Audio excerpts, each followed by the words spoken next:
Do just take my time, huh? So you don't want the slides, Cavan?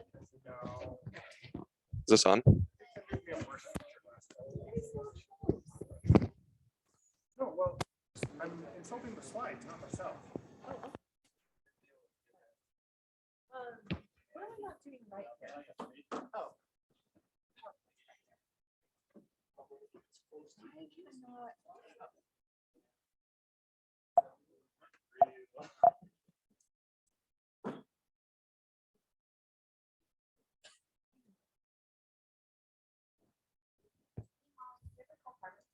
I did. Okay. Did she answer? Yeah, we Okay. chatted and Was she she's mad at me that I lovely. had you call her sooner Yeah. than later? Yeah, she was so angry. I know. She was just like, how She's my favorite person ever. yeah, she was so sweet and we chatted. I think she's trying to decide. I can't hear you. Oh, okay, I sorry. walked over here. All right, stand by. Sorry, there was something on the table and it's driving me crazy. I wish this means at home, but they were going crazy. It's a PowerPoint, right? Like, Yeah. What else were you saying? I guess she's waiting to see if her husband gets. I'm pretty sure it's a power. There's more flexibility for schedule because I think he's been working from home. Is that right? Have more of an option too. Okay, yeah. If he quits this job, it is going to It's a big deal. Maybe it is in the PowerPoint. health, huge for their finances. 'Cause it's Um, a raise. We'll just scroll through it. Yeah, that's fine. That's awesome.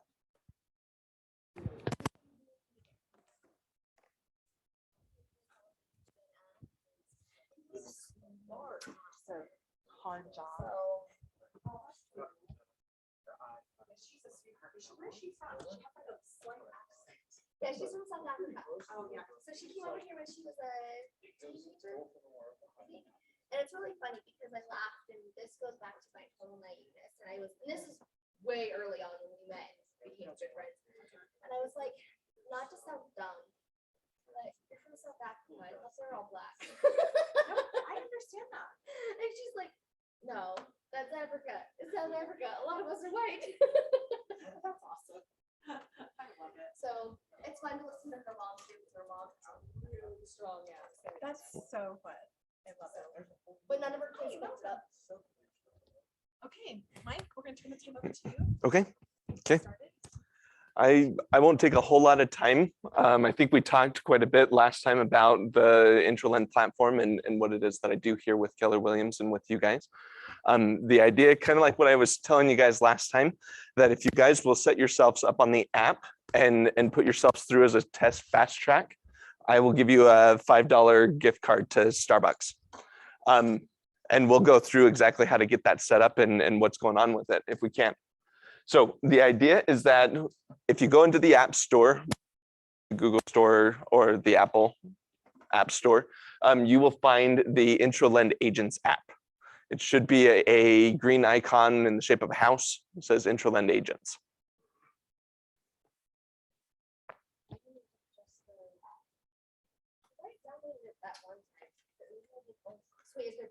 There's one that's a consumer app. And then there's one specifically tailored to you as agents.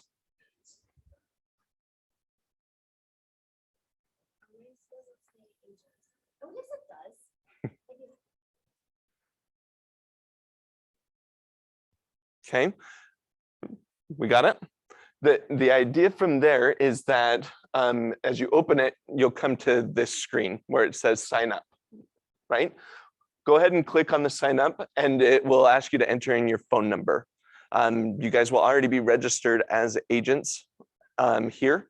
They will double check that, make sure they'll give you a verification code that they will text to you just to verify that you are who you are.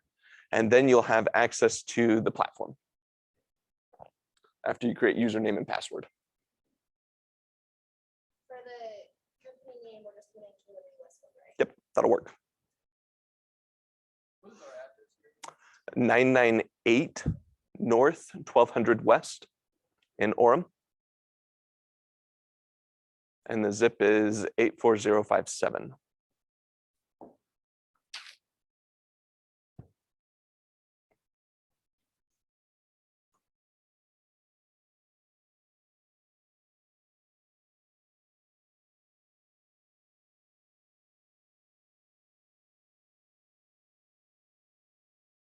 I'll let you guys tell me when you're ready for me to move on.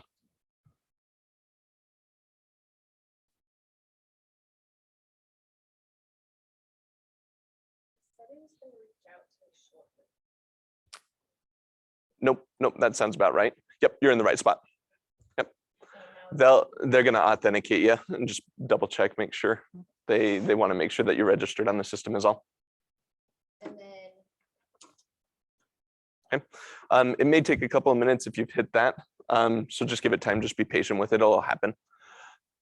Is everybody else at least past the login setup? Okay, so the idea is that you can then set up your profile however you'd like. This is something that as you are fast tracking or sending in through referrals through the platform, your image, your face is going to be associated with all of that, right? It's tied to not only what your client sees, but also in what I see as I'm looking through things. That way I know who is working with who, as same with your clients, right? As they log into their portal and can see their side. When you have a chance, go ahead and set up that profile, right?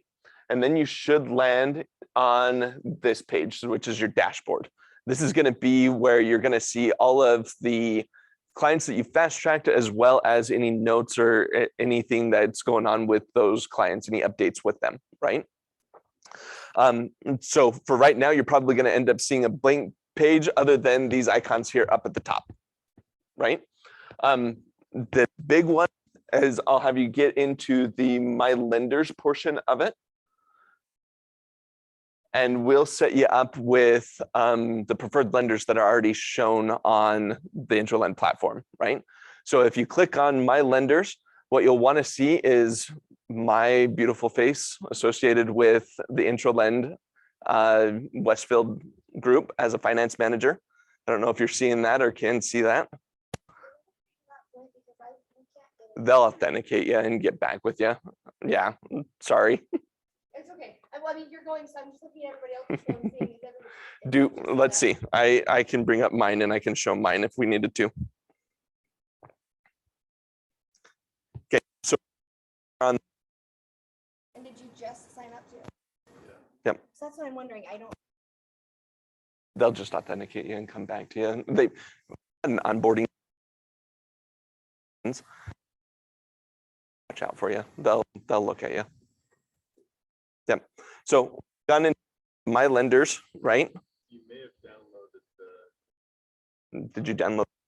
Well, the one that I says at agents. Sorry. Oops. Yep, that's the right one.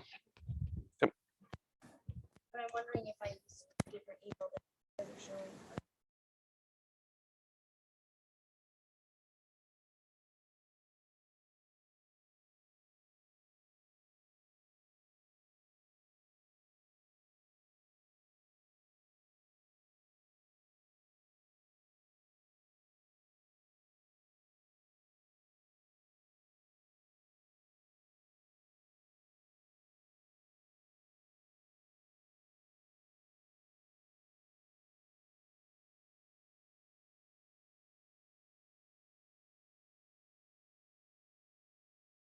Okay. So as you land on the lenders page, right? I'll let you see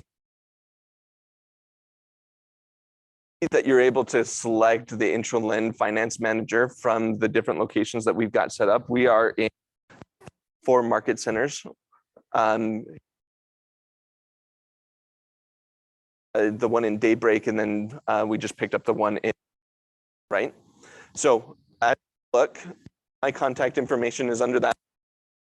The one I'm selected as the West. That way everything comes through me, right? And you've got the association with me as we're going through it. From there, you can select up to how many preferred lenders that you want. We've got associations with First Colony, Security National, Intercap, There's 30 plus loan officers that are showing on our platform right now, and we are onboarding all the time. So if you've got lenders that you've worked with or would like to introduce to the platform, just let me know. You can put them through yourself if you're not finding them in the app, and through the onboarding process that we have with your. Did that all make sense? Does that kind of get you somewhat set up as far as that goes? Now the idea and the way that you get the $5 gift card from me is by sending through a fast track. So if you go back to that same dashboard, you will find that fast track button at the very bottom of the screen. And we'll just have you do a fast track of yourselves, right? So it'll ask for contact to access your contacts. It doesn't import anything. It just takes them directly from your contact portion of your phone, and we'll grab email address, phone numbers, and name. That's really all I need in order to be able to receive a referral from you guys, right?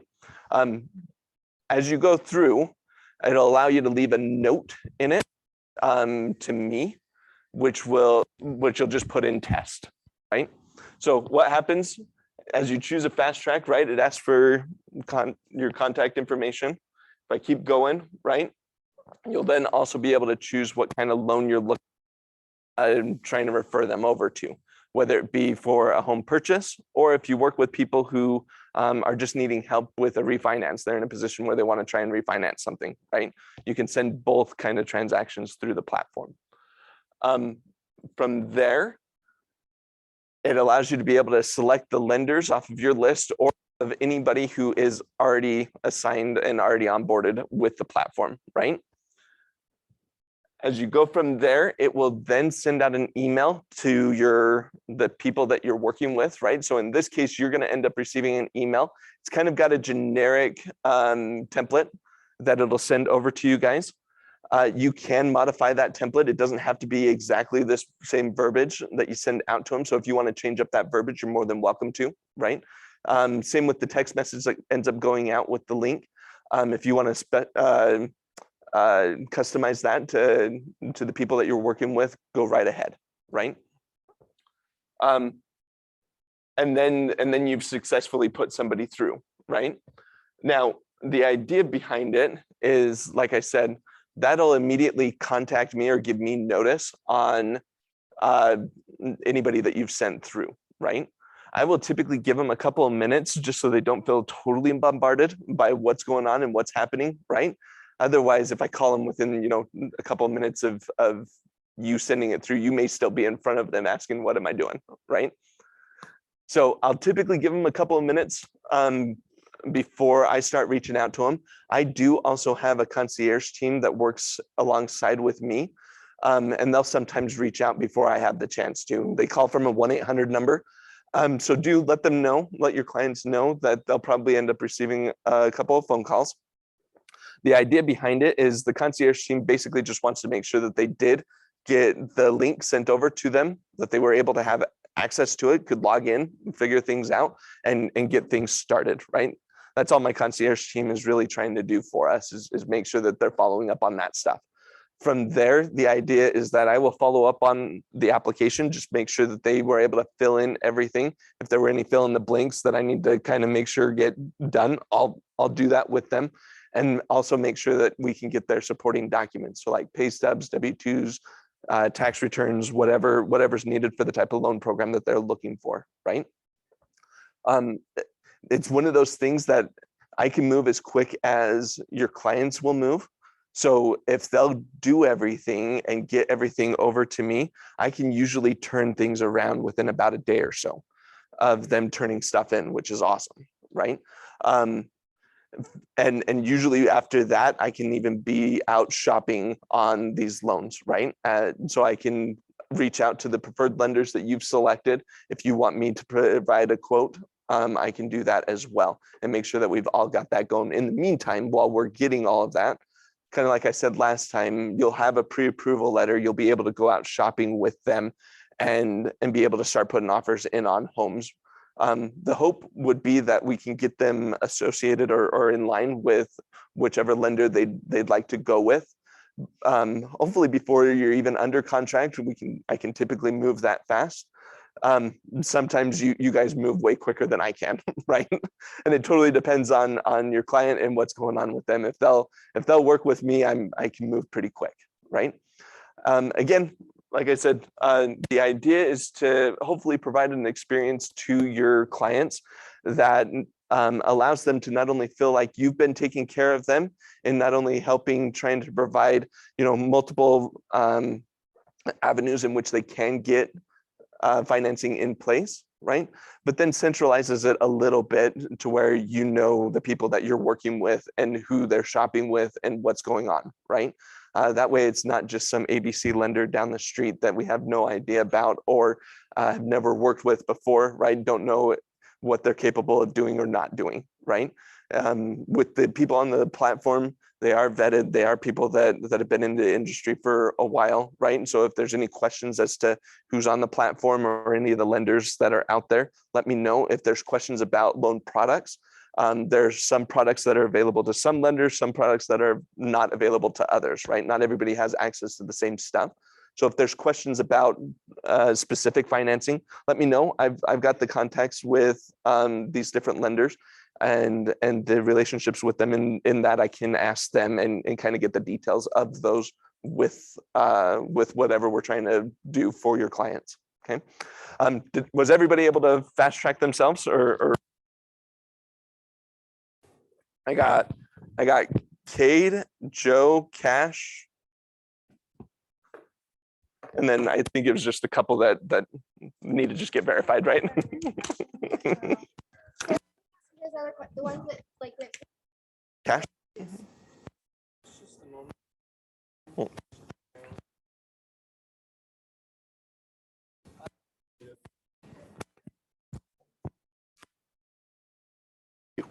Okay. Yep, absolutely. Let me know. Here, let me write down my contact information so that you've got it. But as soon as you fast track yourself, I'm happy to give you a gift card.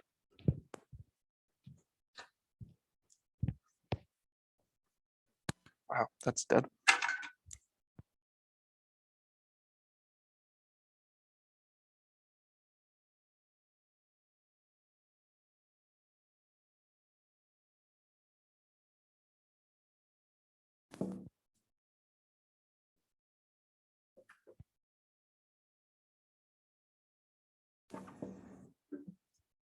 Can you read that?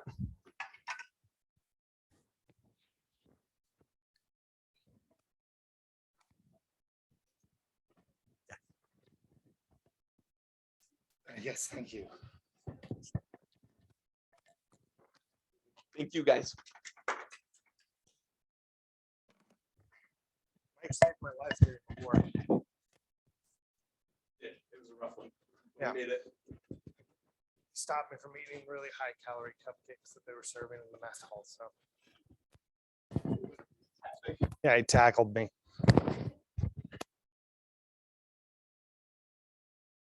Hello. I think I remember all your names, but we're gonna pretend anyway. I've got Cash, Cade, Julie, Catherine, and it was Joe. Joe, how long you been in real estate? Almost 2 years. Are you a transplant to Keller Williams or? No, I've been here. Sick. Well, welcome. Welcome. Good to see you. I have like some kind of migraine action going on, so I'm not going to do as many cartwheels during this class. I'll still do some cartwheeling, just not as much as you might expect. We're also I'm just totally divorced the slides, so we're gonna leave Mike's stuff up there, and you can look at it. We did it. Okay. So we're going to talk about capturing leads using social media, but first I just want to check in on everybody's prospecting. We still do the 10x4. Do you call it the 10x4? The 10 notes, 10 contacts, 10 houses for whatever the other thing was. Database ads? What is it? How's it going, guys? Does anyone have any concerns, fears? Are you doing your prospecting every day? And if not, can we talk about why not? This is not to be judgmental, but it's to help you make $1 million. Busy. Good. Okay. Wait, was that good busy or bad busy? Well, it's a good busy, but not in business busy. It's mom busy. I mean, if you say it's good busy, it's good busy. You're the final arbiter of what good busy means. But So it's like first was on with my kindergartner, and after that I was at my hearing test, and after that I was at the dentist with my daughter, and then, yeah, it just goes on.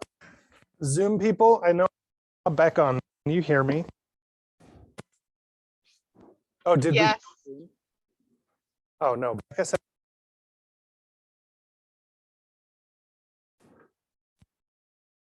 is important for this. Okay, cool. So does anyone want to help us with prospecting? Then let's move. Okay, so for social media,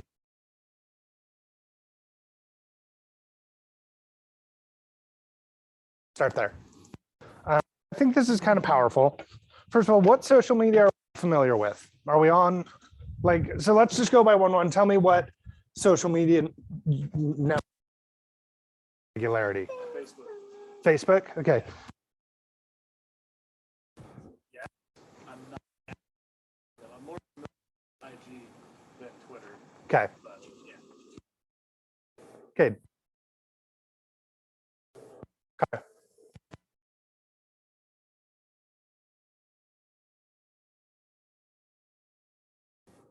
Facebook. I mean, I have an Instagram account, but I only use that to memories. So I can go and make another account.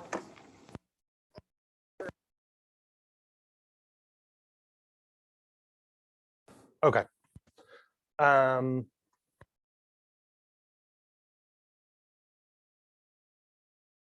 But if I don't, you need to do what makes you comfortable. Joe, what do you use? Okay, so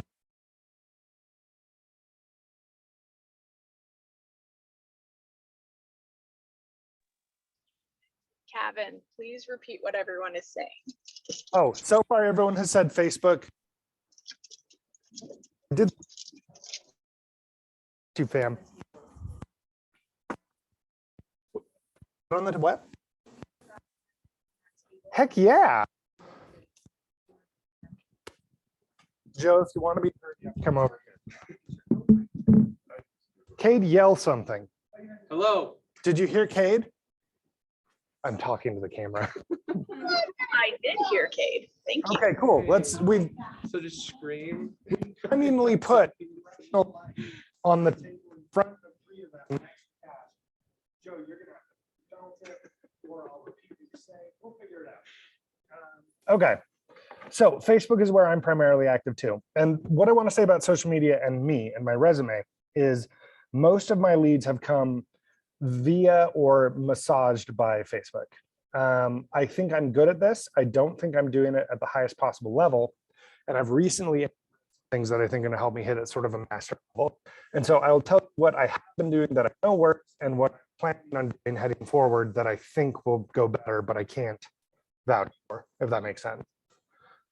Whew, I'm going to fall over and die. That'll make this probably the most interesting night session. Okay, so 10. Has everyone gotten this information? Yeah. Oh, Then, no? we're good. Okay. Mike's a good guy. I like Mike. I'm a Mike liker.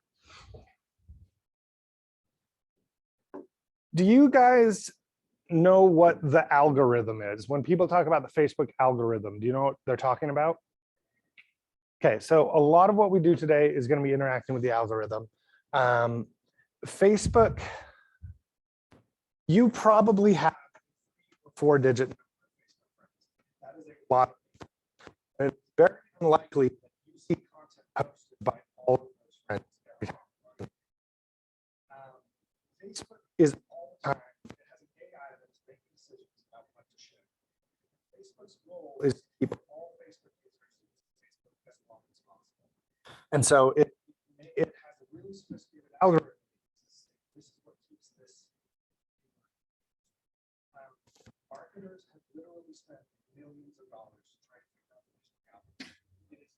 largely, I don't want to say it's secret, but it is immensely complicated and it is not open source.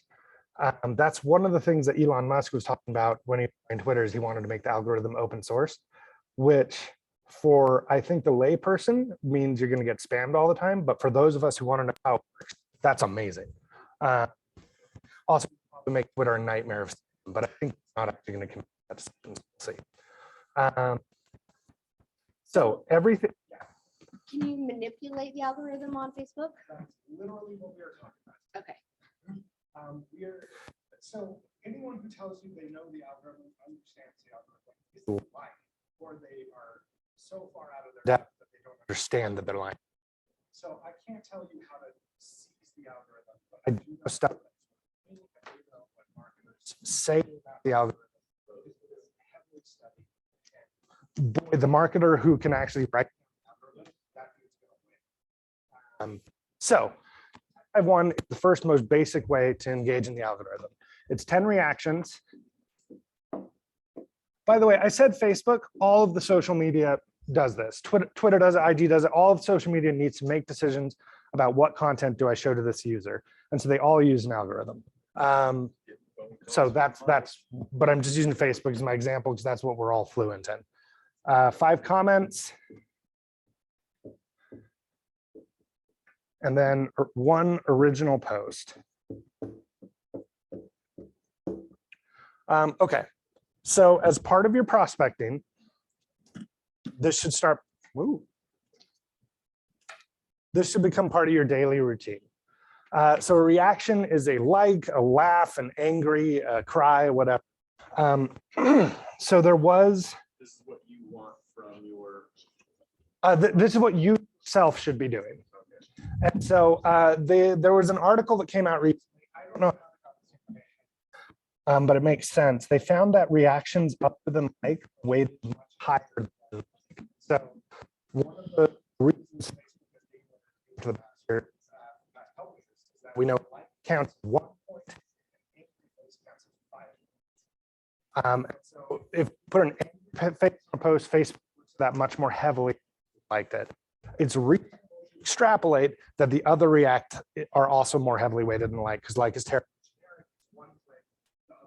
Either long press or you had to hover to do it. So with your reactions, I endorse don't use like, use any of the others that are appropriate.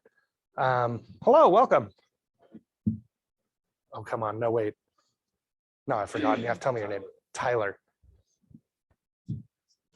All right, welcome back, Tyler. So we're talking about social media, how to get leads through social media. I'm fighting an awesome migraine, so when I die, Catherine's going to teach the rest of the class. But I think it'll go great. I think she'll do a good job. Yeah. Okay, so every day you should be scrolling through your feed and you should react at least to 10 things. If you have you tiered your database? Like do you have a top 50 or A level contacts or whatever? So I think it's worth your time to hunt down and react to those people's posts if they're active on Facebook. Like that would be a good week of social media prospecting where you prioritize the people who you know. I'm going to take a quick side here.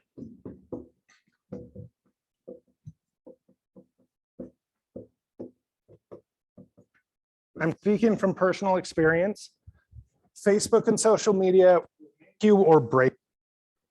If you're on Facebook 3 hours a day, just checking on crap, you're sabotaging yourself.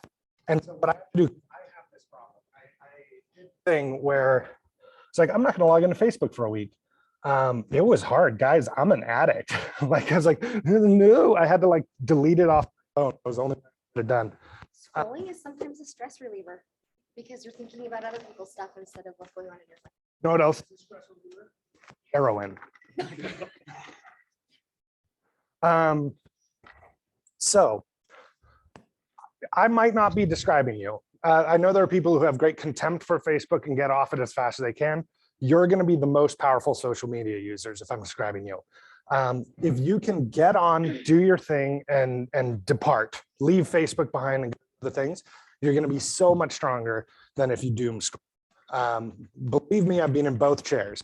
So it is very intentional about social media use because it can kill your productivity pretty fast. Boom. All right. You're gonna make 5 comments on friends' posts. So we're reacting to 10 things friends have written. We're making 5 comments. Now, here's the other thing Facebook looks at is things. But if you comment on your post and they react to your comment, Facebook goes, these two like interacting with each other. And so ideally, oh, I'm so sorry about that. I coughed directly in my mic. You're welcome. And whoever else. Zach and Lee, I'm sorry, everyone. What you should be going for with these and with your is your target is you want them to comment back. And we'll talk about how to do that because comments are weighted very heavily. That means that Facebook looks at it and goes, these two literally like talking to each other. Which is ironically, when you get a fight with someone on Facebook, and you all have, start showing each other's content more often. It's like these guys love talking to each other. So start fights on Facebook. That's the lesson, everyone. So this is kind of a stupid question, but so say there's people that I want to get more business involved with. So would I almost technically kind of target them with my comments? Yes. More business involved with, you're talking about people you sell houses to, right? Right. Yeah. So those are the people you should target the comments.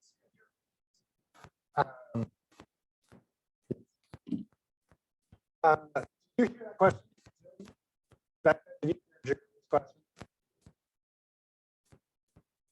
I literally was looking over there, realizing, oh, you're talking to the. Now I'm making eye contact with everyone on Zoom. Okay, so the question was, should you target people that you want to sell houses to? Answer yes.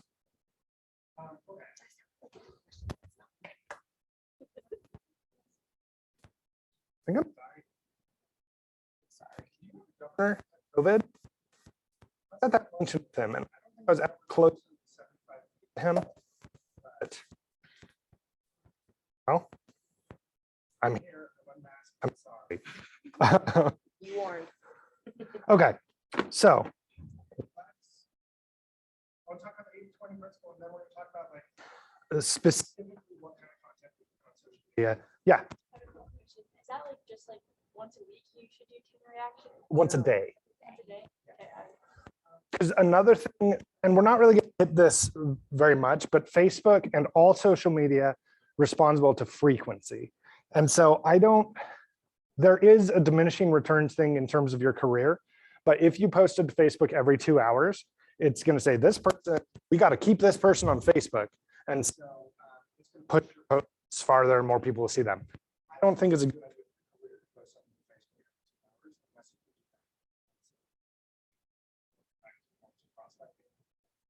Facebook loves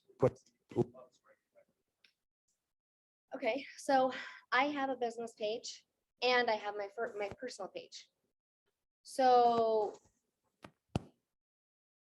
we're going to talk about the 80-20. Probably going to answer this question. okay, And if it doesn't, bring my question back. Kevin, I am super good at jumping ahead. So just I'm tell proud me, of you. just wait. The problem with Julie Everett, she's a genius. No. Okay. Ask my children, they'll say no. Normally when you hear that, talking about 20% of your work, 80% of your results. And that's great. That's not actually what we're talking about here. It just happens to line up with one other psychological that's pretty awesome. Is 80% of your content should not be about real estate. At most, it's offhand reference to real estate. 80% of content is about you. And so if you're me, it's about Star Wars, it's about Dungeons and Dragons, it's about being a fat guy. And then 20% should be about real estate. I needed my podium or I was going to die there. Can you give an example of when you say off reference to real estate? I was at the brokerage and I was arguing with a guy about Star Wars, and he thinks Luke Skywalker's a nerd, and I think he's a nerd. So And just a subtle reference. It's a blinking miss. I was at the brokerage. Yeah. So most of the content about you're in. So you guys know how to unfollow people on Facebook? Mhm. For everyone who knows how to unfollow people on Facebook, have you unfollowed people who endlessly post about essential oils, real estate, their business? Yeah, we all have. Like, I've unfollowed so many MLM sellers on my feed. And so if every post you make is, I just love helping people find their dream homes, then you're going to be unfollowed real quick by every red-blooded person. The MLM people, the other sales probably follow you, kind of supportive of each other, but not me. Screw them, screw you. I've probably unfollowed you. So that one thing you walk away from here, I want you to make sure you're abiding the 80-20 or you're going to get unfollowed by everyone.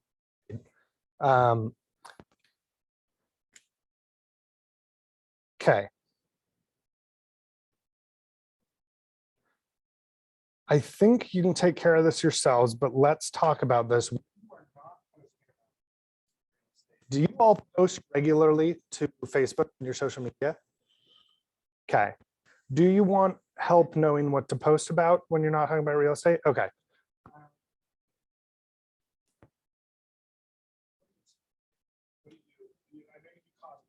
No, mostly like sports, things, sports. Yeah. Don't No, he sold Cloaks? cloaks, but not Cloaks. cosplay. No, clothes. clothes, just clothes. Yeah. I thought you said cloaks too. No. I thought he said clothes. Yeah. No. Clothes. This is why you need to be on Facebook, because we would know this. Yeah. Right. But no, sports are big. That's too bad. I don't think there's anyone in the United States who cares about sports. No, it's hard to find people. Yeah, it's rough. What about stories versus actual? Oh yeah, so stories is one of the ways in which I'm trying to level up my media presence right now. I never used them before. I did use video pretty extensively, and we'll jump into that a little bit later. But my understanding of stories, which is shallow level at best, is that it does, like, Facebook weighs them very heavily. And so one thing they do.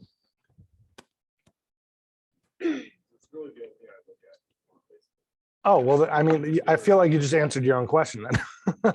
Is story with. But then I click on their feed. My feed doesn't have much. I only do stories. Yeah. So I think Unfortunately, this is not. Stories are sort of a new thing in my arsenal. On Instagram, if you make a business account, you can actually put your stories on your feed, so that it's like just a little bubble where it stores them on there. So, yeah, exactly. So that would be a smart thing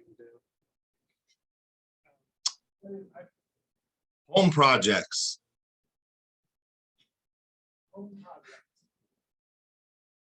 This is Lee through Zoom. People love posting on their Facebook their renovations on their house, what they have done, what they are proud of. And that directly correlates in our business. And so you give them praise. You ask them, did they use a contractor? What are their plans after their renovations are done? Yeah, that's actually a really good point. Is I didn't talk about social media's intelligence gathering, but it's actually wonderful for that. Home reno is a good one. And then people tend to announce things like pregnancies and even deaths on Facebook. And divorces, I find there's often a big lag period on divorce. So it's not the greatest intel gatherer. Be a human being. So when people are having babies or someone has died or someone has gotten a divorce, there is a good chance there is a real estate transaction in that person's near future. Be a friggin' human when you approach them. Congratulate them on the baby. Console them on the divorce or the death, and then shut the heck up. They know you're a realtor.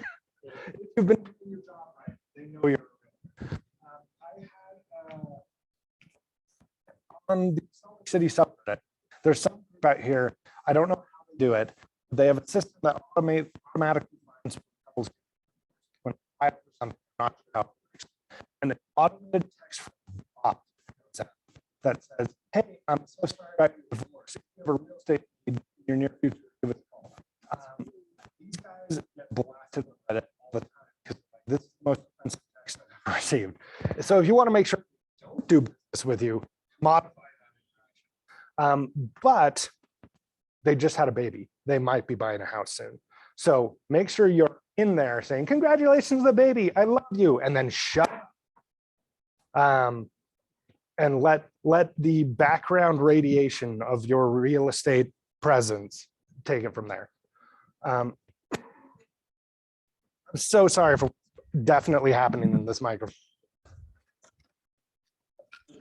Hey, this is Zach here from the Zoom. We can't really hear a lot of what you're saying. I think it's pretty choppy. The microphone's kind of cutting out a ton, so we couldn't hear your cough anyway.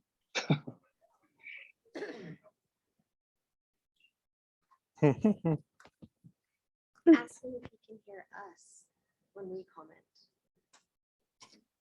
Yeah, we can hear you.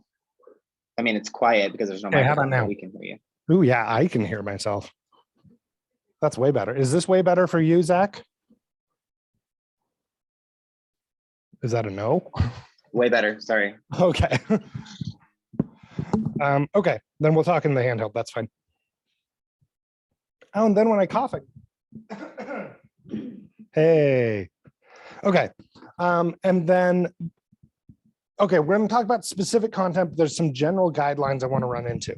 When you're doing your 80-20, try to avoid backhandedly talking about real estate. This is a trap I see a lot of people walk into with friggin' essential oils, where they're like, "I just made spaghetti using basil oil and it only cost 100 times as much as basil and it tasted like basil."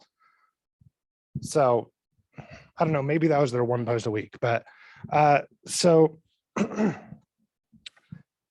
what I would call it is authenticity. Be actually yourself. And then a word that Jimmy Rex used in his class about social media that I loved was vulnerability. If you have drafted up a Facebook post about a fight you had with a family member, or mental health is a really vogue topic to cover right now, and you're a little scared to hit post, that's probably a really good post. So only you can decide where the line is between oversharing and being vulnerable, but people respond so well to humanity on social media because it is so rare.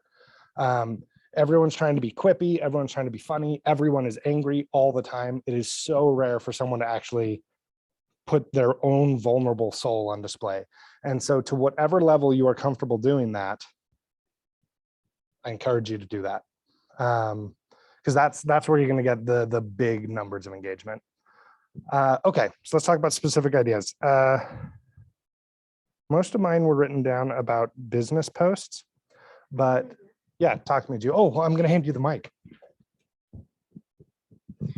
So you guys said the stories, and I've been trying to think, okay, I hate the stories. I don't like to put myself on there. I don't like to hear my voice on there.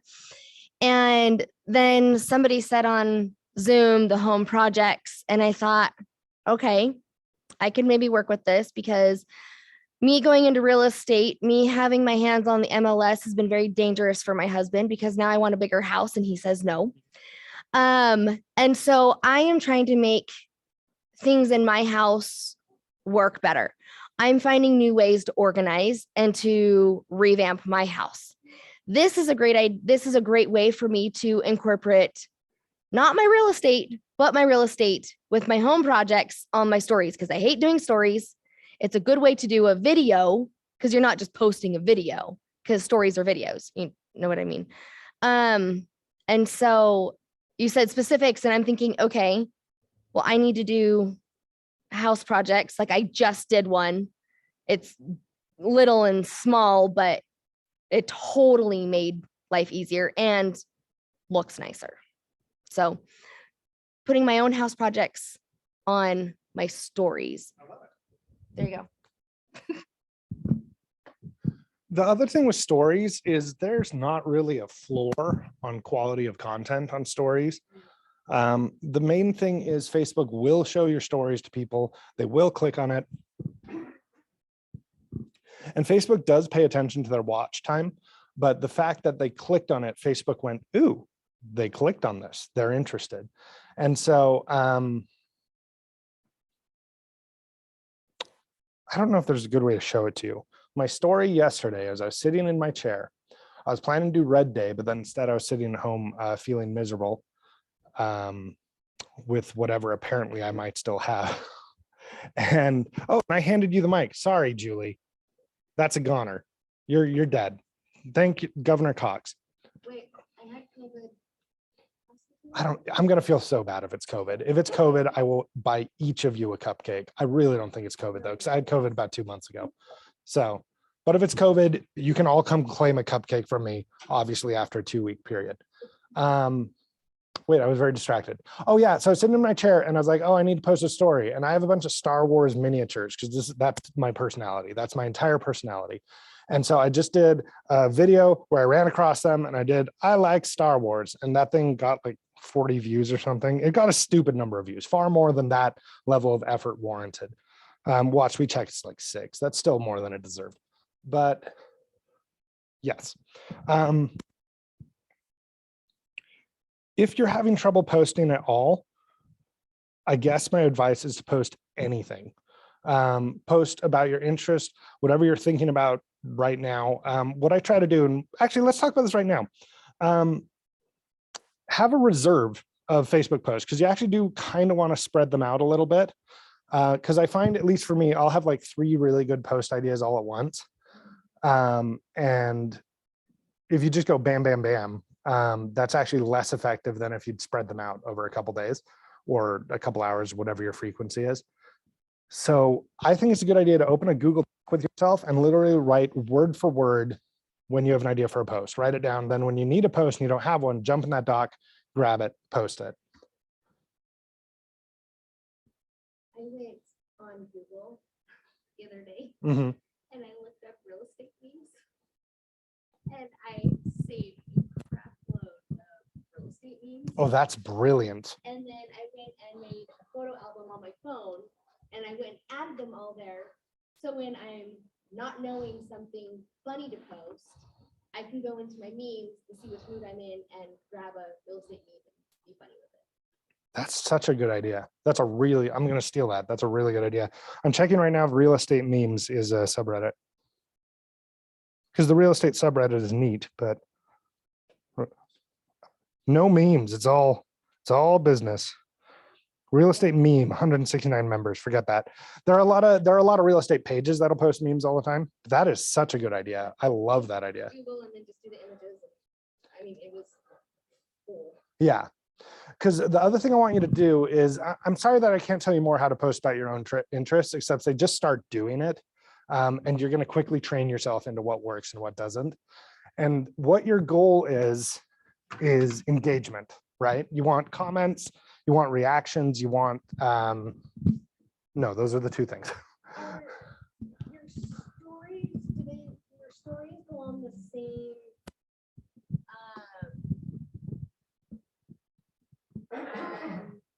you're gonna say the wrong word, timeline, because that's not the word that I mean. Stories do not go on your timeline. I know they don't, that's why I said it's the wrong word, but I mean, one original post a day, okay, as like a Facebook post. Mm-hmm, mm-hmm. But how many stories does it matter for like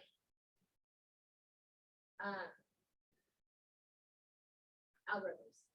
Like, Oh, So, I don't know, but Okay. probably the answer is more is better. I So- want to answer it. Let me answer it. Oh, okay. Yes, the more is better because every time you post a new one, it puts you to the front of the feed of the 3 that are showing. So the more you post, but you can watch and see when people jump out of your stories. So if you're posting things that are not interesting, that's also a negative. you can see if somebody jumps out of it. On like analytics. So you have like 5 different stories all linked together, Yeah, yeah. and the first 3 are like high users. And then they don't finish the last And then one. they don't. Oh.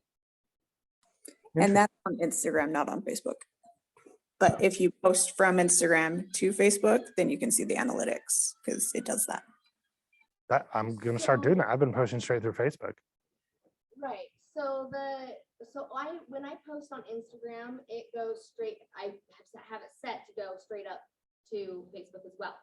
So if I do a story on Instagram, I can also link that, so it will also post the story on Yes, Facebook. yes, that should be in your user settings. I believe it does need to be a business page to do that.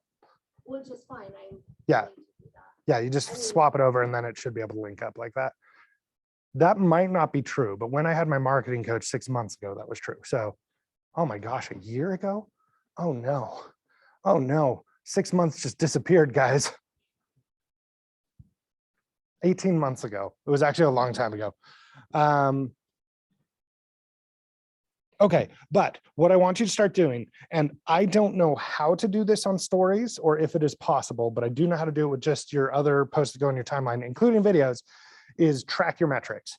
And so, especially if you're just coming to the game new, just post something. Be like, I was sewing a Nigerian twist or whatever, some clothing making thing, and see how many people respond to it, how many likes, how many comments.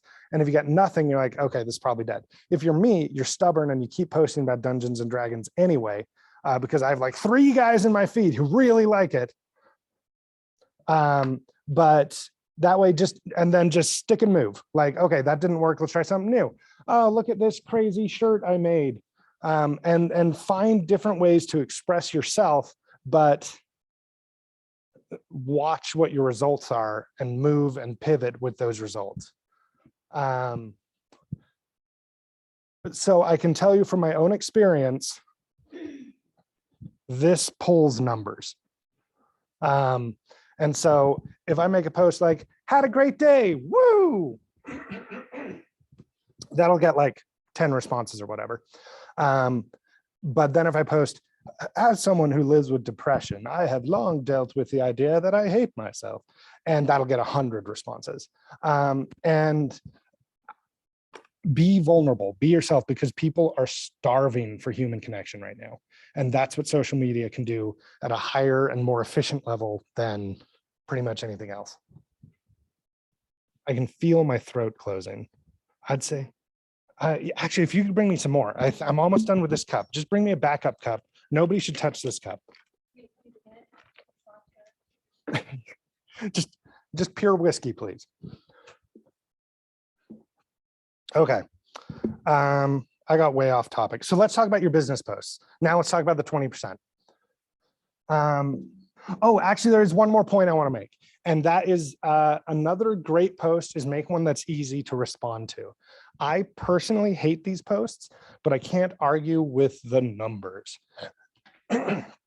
So you've seen these scammy pages that are like, your Jedi name is the last thing you ate and the number of friends you have or whatever. Or let autocorrect finish this sentence. I hate these posts. And never to post on those, right? Because they're trying to harvest your information. Cool. Good job, everyone. And even if you post on there saying, no, this is trying to harvest your information, that still actually bumps their cloud up. So just ignore them. Just scroll by those. But then use that weapon yourselves, because people, for whatever idiotic reason, love responding to those posts. And so you're like, I can't, like, your cat name is the color of the object next to you and the texture of your bed sheets or whatever. And people respond to that crap, and If that's you, do it and get the numbers that I refuse to get. Be willing to go where I'm not willing to go. But on a more generic level, make your posts easy to respond to. And so if, Cash, tell me your hobby. My hobby? Yeah, I remember you were a car salesman. That's what I've forgotten. Everything but that. Yeah, outdoors, anything outdoors. All right. I typically, because we just had a baby in February, like ever since then, all of my posts have been about family and date nights and stuff like that. Yeah, okay. And people love to comment about babies. So I'm exploring. Oh my goodness. Yeah. No, babies are a super weapon on social media, as are animals. Commodify everything in your life, guys. You're not humans anymore. You are selling machines. Okay. So I want to use hiking as an example. But you're right. Babies, man, babies are a nuclear bomb. Thank you so much, Molly. Hey, I got a new pair of hiking shoes by Adidas. I don't know. What are hiking shoes you've had a good experience with? Or what do you think of my shoes? That one's going to get less response because it's about you and you want to try and make it about them. But make your posts easy to respond to and people will respond and Facebook will go, people love commenting on this guy's posts. Let's show them more of this guy's posts. Okay, we'll jump into business. One of the mantras that I think should be going through your head at all times while prospecting or marketing in any way is come from contribution. You need to improve other people by their interaction with you, and everything in your life will go better if that is your core belief, your core principle, and it will make people less likely to unfollow you on social media. In my case, the way I do this is by making my business post pretty informative. And so I'll say, hey, the real estate market is doing this. Here's my video, blah, blah, blah, blah, blah. And then people got to feel smart. And my market videos have actually been remarkably effective in that I get an average of 1 lead per video, where someone reached out to me and is like, hey, I was noticing your videos and my wife and I are looking to buy a condo, doo-dee-doo. It's always buyers. That's the curse of my life. Buyers. Buyers are a lot of fun. And mostly I do buyers. That's why I call them the curse of my life. Last night, right?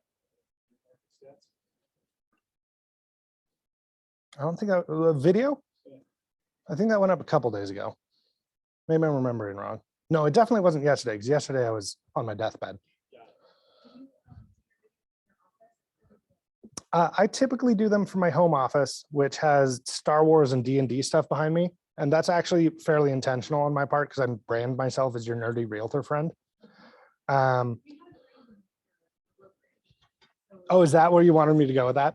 What I meant is I always film in the green room, guys.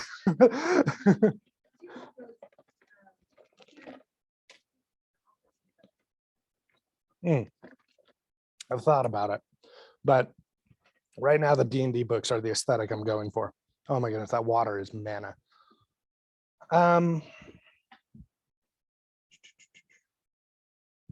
Okay, I'm gonna lift. So one thing Keller Williams recommended in the slides for this class were that you do public service updates. I think that's a fascinating idea. I don't 100% know what they mean by that, but like if you hear about a grand opening of a restaurant, that could be a fun thing to post about. This is less a business post and more just a contribution post. Or, geez, I'm having trouble. Like if you know about local events, does anyone, I'm genuinely lost on this one. Does anyone have ideas on how you can be more like a public service updater? Because I want to know what Keller Williams meant.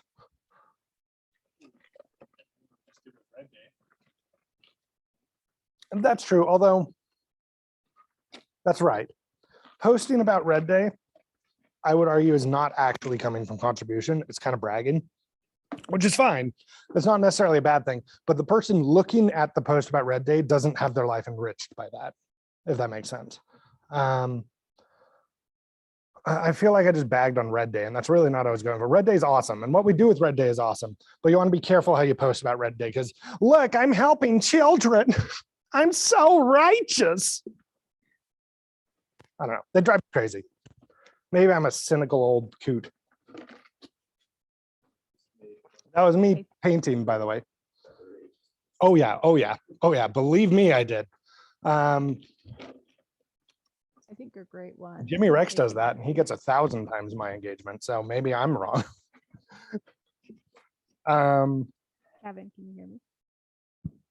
Did someone just say my name from heaven? I did. Becca, yell into the mic, and we Okay. shall hear you. I will yell into the mic. I'm at home, so I don't know where it is. I was gonna say community. Oh, I'm turning up volume.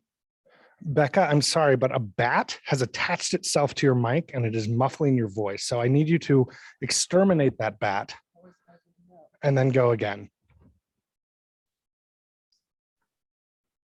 Okay, is that better? Somewhat. Go for it. Somewhat. Okay, I'll talk loud.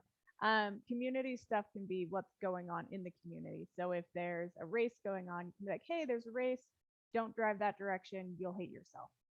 Especially like if people are new to the area and they don't know about the parade routes, stuff like that. Local expert, but valuable to people. Yeah. Oh, and that's actually, that raised another one is you can follow Provo City, Orem City, Lehigh, wherever your service areas are, you can follow those city governments and they'll post about stuff like that. And then share those posts. Just, you don't need to, you're not a genius on their stuff, but they are. Well, but you can share their stuff. What I would recommend though, is make sure you always share it with a comment, like heads up everyone about the marathon, or I hate marathons, but if you love them, go. I mean, anyone looking at me knows that I'm not a marathon runner, but make sure you do add some kind of comment because that sticks your picture and your name there as well, as opposed to just a little note that said Cash shared this item. But no, that's a great idea. And also follow city governments. Oh, this is my empty one. That's my empty. All right, we're going to open it so I remember. Teacher was drinking really heavily during class, guys. Okay. There's something I have really mixed feelings about. And so I want you guys to go try it and see what happens and then come back and tell me. Because I did it early in my career. I did giveaways where I'd ask a stupid trivia question, be like, I could even be real estate, be like, how many, what did I do? What did I do? How many houses do you think are on the market right now in Utah County or whatever? I'll give you a hint. It's a number between 1 and 1,000 billion. Actually, it is a number between 1 and 1,000 if you do the county. And then the winner gets a $10 gift card to Starbucks. I don't think there's a risk of Ignite students doing this. I would not make it a $2,000 gift card because then we venture outside the realm of looking like a human being. Normal people don't give away $2,000 on a lark. So when you have a team name like Red Sign is giving away $2,000 to whoever answers trivia, that makes more sense because everyone identifies them as a real estate team, whereas you're trying to look like a human right now. We'll graduate you beyond your humanity later in the Ignite course. Even with like the $10 gift card, I have mixed feelings about it because that's not how humans behave on social media, but people do like getting free stuff. And so proceed with caution, try it, see what happens. But really you're just trying to get people to engage with your post. And so if you put up a giveaway, like I'm gonna give $10 to whoever can do this thing, answer this question or, solve this riddle. And it gets you a bunch of engagement, keep doing it. If it gets you no engagement, stop. You're out $10. Or if no one responded, you're out nothing. So that's my mixed feeling thing. I don't have mixed feelings about these other things. So can I give a plug for giving away crap? Do I have to talk really loud? I heard negative plug for giving away crap. No, it's a positive. Oh yeah, give us your plug. When I was brand new, I did this for my business page. And I got one of those families that shares with everyone in the family. So it was really obnoxious because one of their family members won and I didn't know any of them.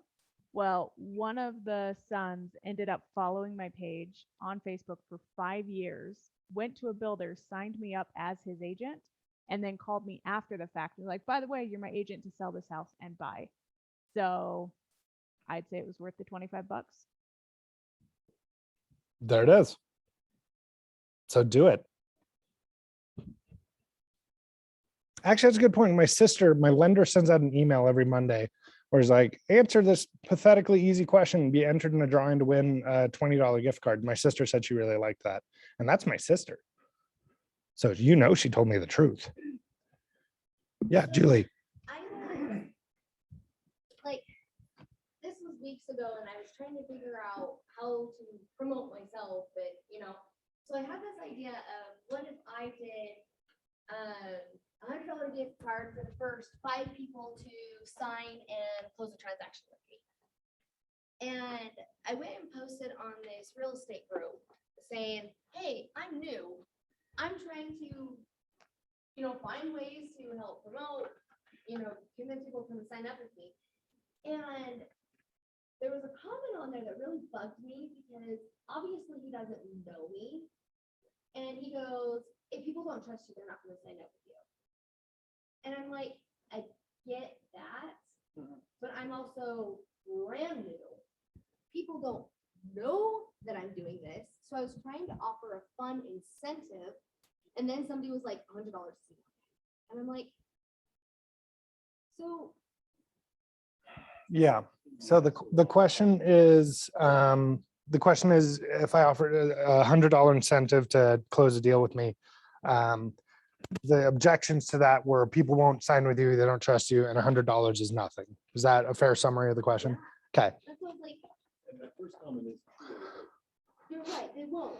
but he may have been saying it in a nice way, or I actually partially agree with both objections, and I want to elucidate what I mean. Yes. First, he's correct, as you understand. If someone doesn't trust you, $100 is not going to make them trust you. So that's setting that aside. Who cares? But I'm not worried about that because they're not going to sign Yeah. up if they don't trust me. Exactly. Yeah. So that audience is dead to you anyway. There are ways to fix that, but that's beyond the scope of today's lesson.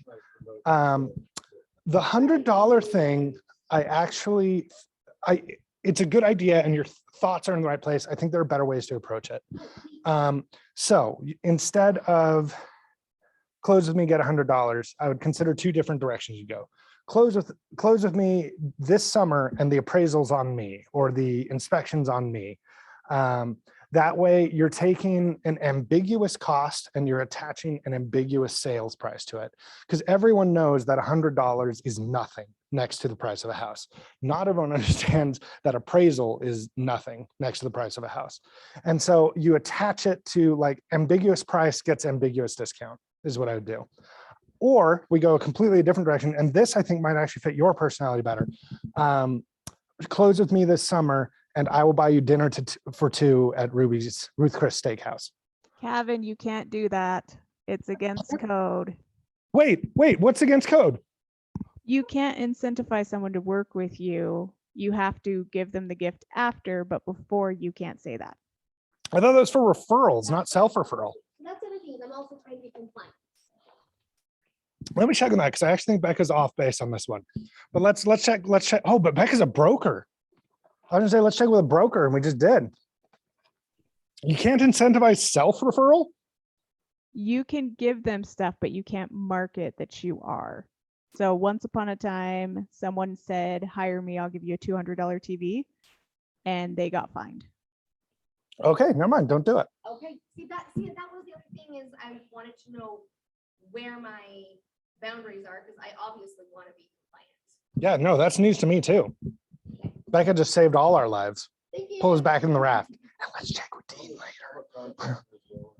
part of my deal is all my listings I go on inspection, and up to a certain point, I exceed certain things. A lot of times I do it for free. It's like, same with the buyers, like I help them line up contractors or possibly do some of the work. So that's my kind of show that to my marketing. A lot of my posts are like, oh, we're helping my buyers finish their basement, or That's awesome. going in, pretty So, okay, you're making my brain spin. I like this. So, Becca, comment on this too. So I'm a photographer. Okay. Becca, homie advertises that the buyer agent gives you back $5,000 of their commission.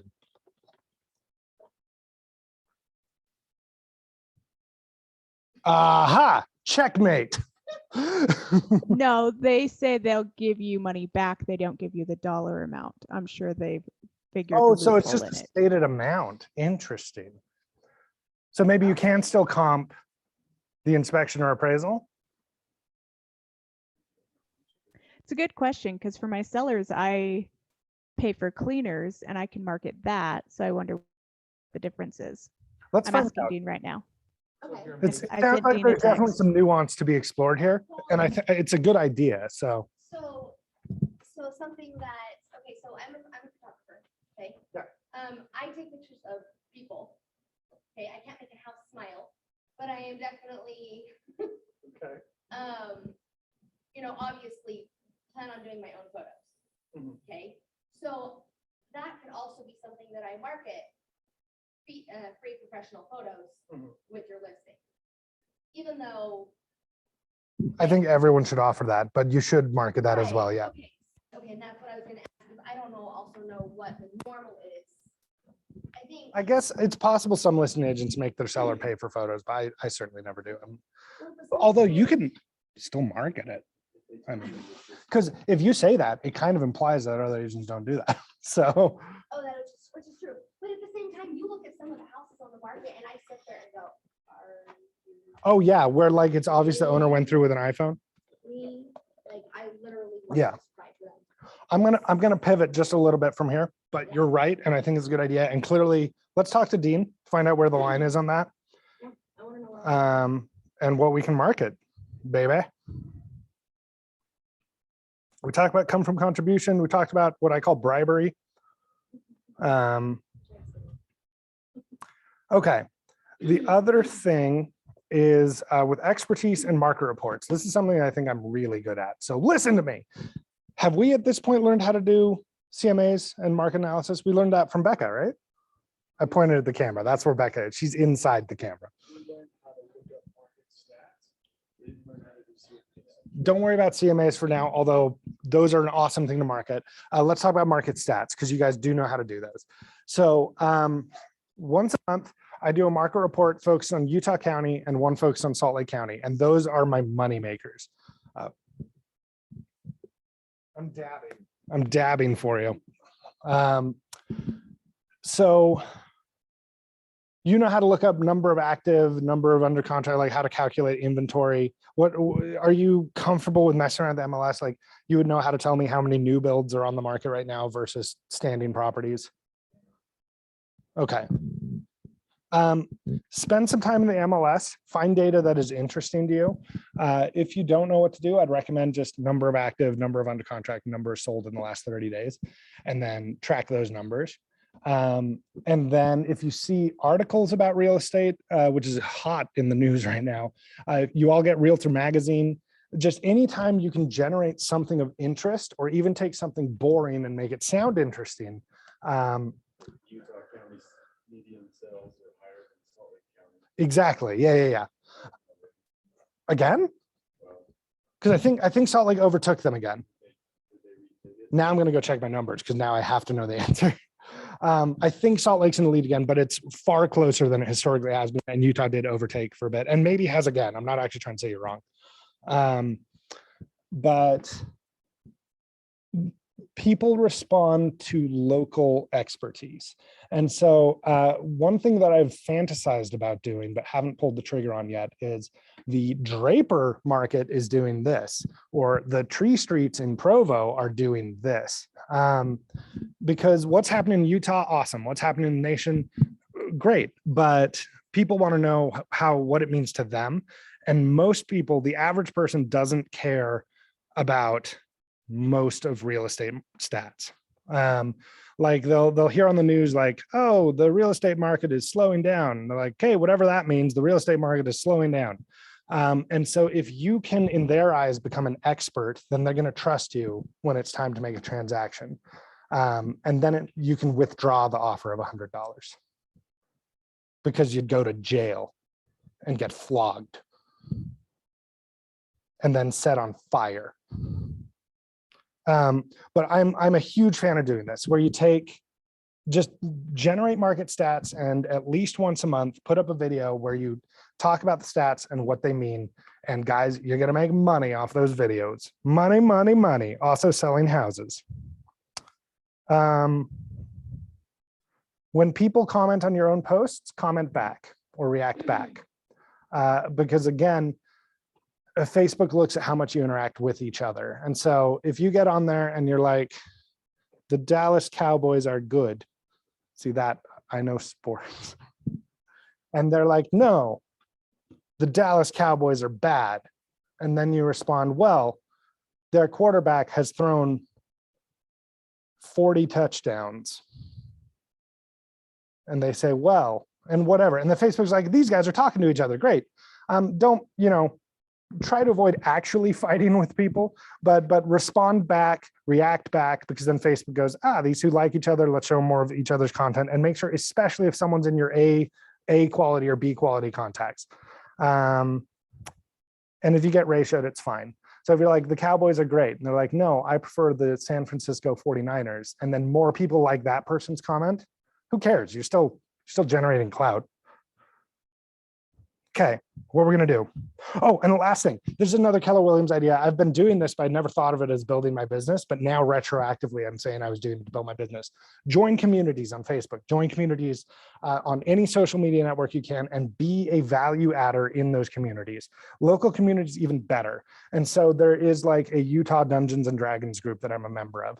And if you just raise your clout in that group, that actually you become a value adder, and then people are going to talk to you, and it can lead things. Ideally, you want to somehow transition that to real estate, but wherever, join communities, be in them, and add value to them, because then you're growing your network. Because someone in that community might say, hey, does anyone know a realtor? And you're like, well, we already have a good existing relationship because we talked about rogues, elven rogues. That is something I can talk competently about. So when I use that, like I'm making fun of it voice, it's actually nonsense, because I know everything about elven rogues, guys. We're going to do some now. We're going to write some social media posts now. That's going to be our action item for today. And then I swear I'll get you guys out of here on time.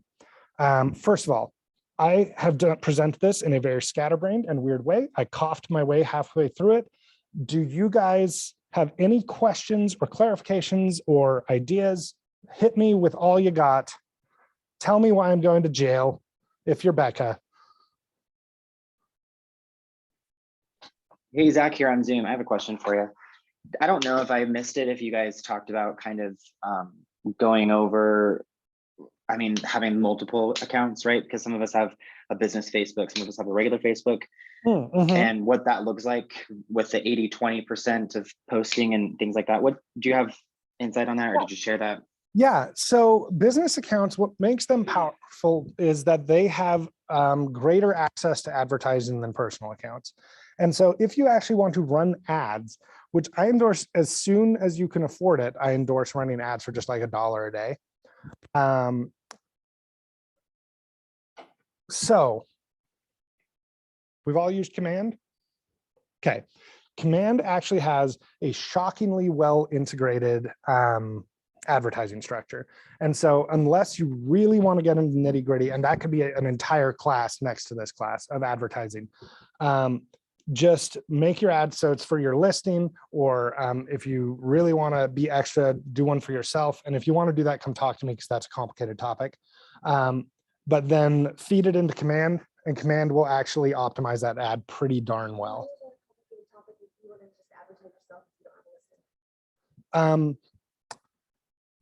Because you want to do it well.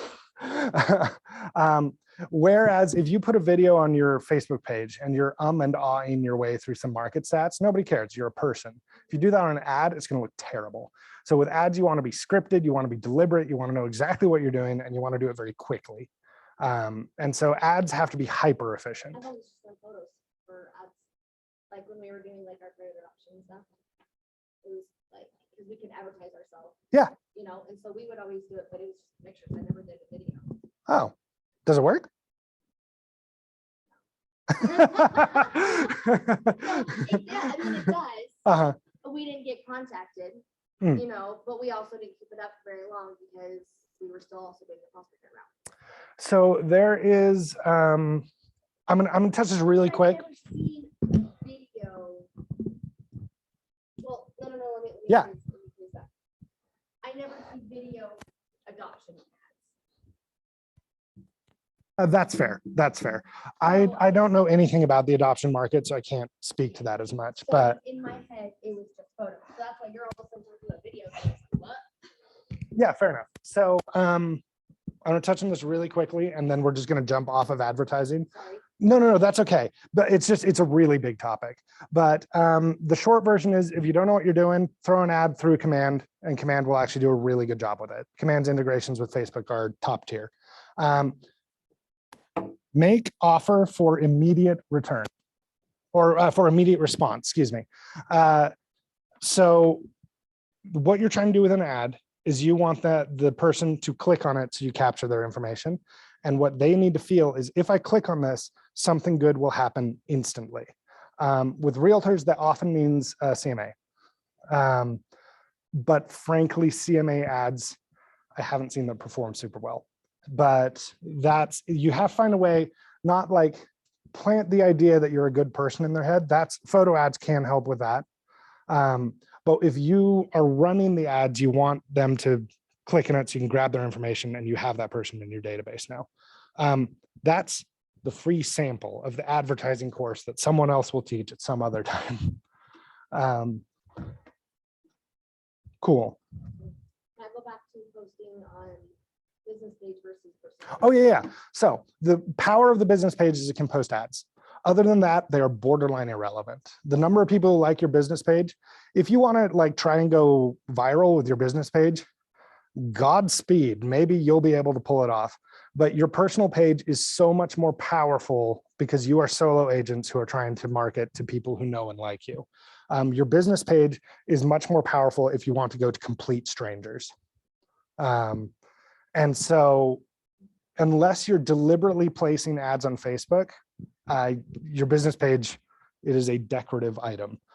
But if you do want to put ads on Facebook, then you need a business page. Like Facebook makes you have a business page to post ads. But other than that, leverage your personal page. See, I guess that's what I was thinking. I don't want to bombard my personal page with my business page. I mean, I You don't definitely bombard shouldn't. my personal with the business aspect, but you. The also 80-20, realize yeah. the whole 80-20 thing. Yeah. So, okay. And sorry, go ahead.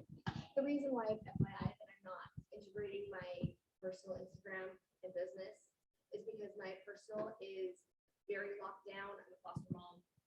I have different reasons, but the business page, I can still turn into a fun one with public photos that I am willing to post. Whereas my personal with fosters, I cannot do.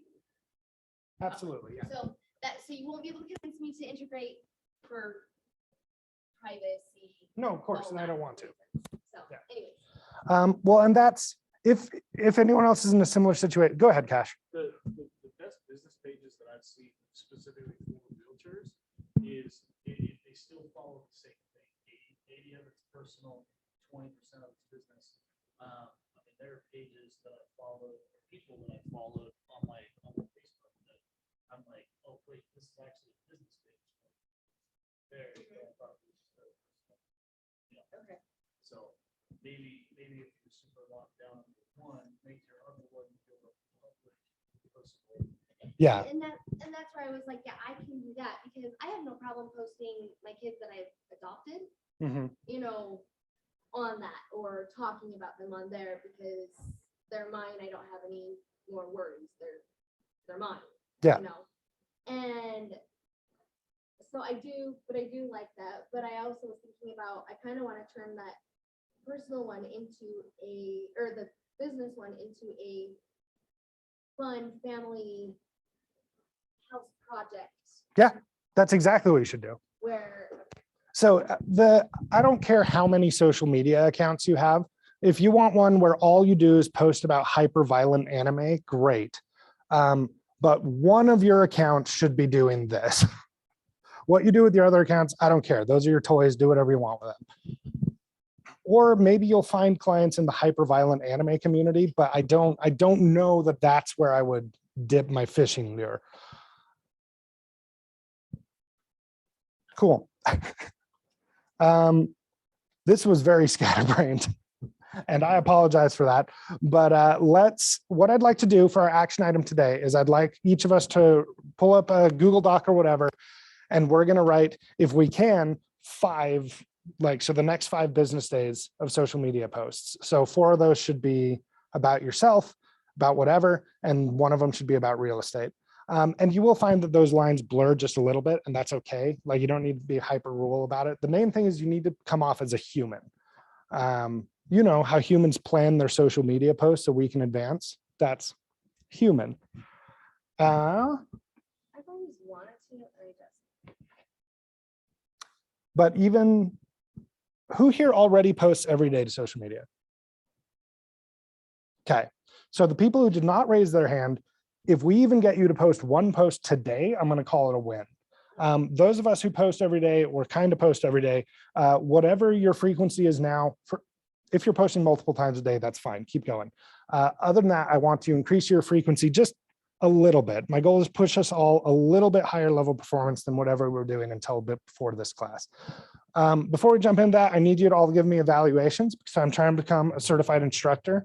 If it has a question, did he encourage you to break the law at some point? You're welcome to do maybe in the dropdown.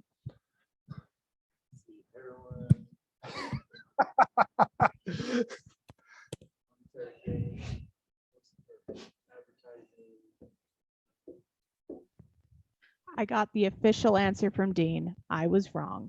Because it's for your client, it's okay. Everyone be sure to give Becca an evaluation and put tried her best in the dropdown. So because it's your client, it's okay? Yeah, so what you cannot do is offer money for, or anything of monetary value for referrals. So if I say, for every referral you give me, I'll give you $200, that's breaking the law. Because according to the state of Utah, I just made you practice real estate, even though you're unlicensed. I mean, you are licensed, but you know what I mean. And so. But as long as it's to my client, because once the transaction is closed, I mean, not. Well, no, because you don't have to wait. Okay, I want to wait till the transaction is closed. You don't have to. Oh, but you absolutely should. For the. Right. Yeah. You're right. Okay, so I can use an amount if I want. Yes, for the buyer themselves. Yeah, and then, so I go back to the advice I gave earlier. Offer to comp there, I would do the inspection because it's a lot cheaper than the appraisal. How much are they? $300 to $400 on most mid-range ramblers. And then, actually, sorry, ask your inspector. That's what my inspector charges. I use Mike Stevens. He's a brilliant genius. I don't know who your inspector is. Yeah. Okay, so let's just say, Cavan, you're gonna buy with me, and Yeah. we go and find this house, and I pay for the inspection, and something happens, and the sale falls through. Then you go and find another home. Yeah, you comp the inspection out of the closing. So I'm just saying, like. Oh, do you pay for 2 because inspections? Yeah, because now I've already paid for one.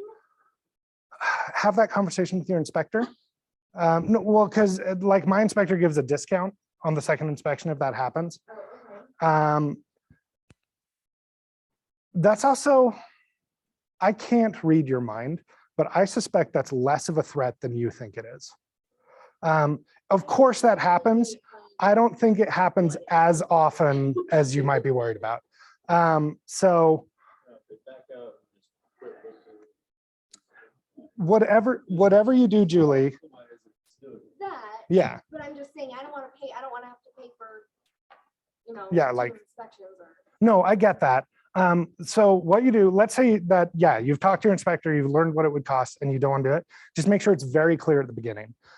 So you say to them, Okay, so when you get your first inspection, you're going to pay for it. I will cover it in closing. Should you decide to leave, I don't cover the second inspection. I'm just gracing you the first one. Just make it very clear, because the last thing you want is the client expecting you to pay for their second inspection and you don't, because it is worth far more than $400 to prevent that experience. So, all right, if you could go all give me evaluations. I'm trying to get a certified instructorship, which is, I'm not a certified instructor. So you'll notice I'm not on the list when it gives you the drop down. This was, actually, I don't know what Ignite session this was, 9?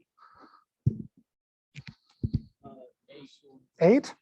So it's Ignite session 8. I'm not on the list, so you'll have to type in my name, which is this. And if you've already given me an eval, please give me another one. I need to harvest them. And I think my skill level was noticeably different this time than last time, because I am barely staying alive up here. And I'm going to be silent for exactly 3 minutes. And then we're going to write posts together.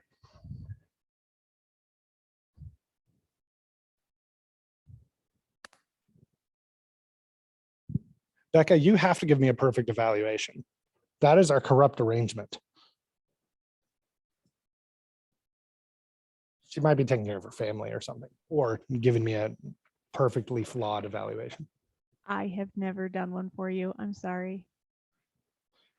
No time like the present. Ask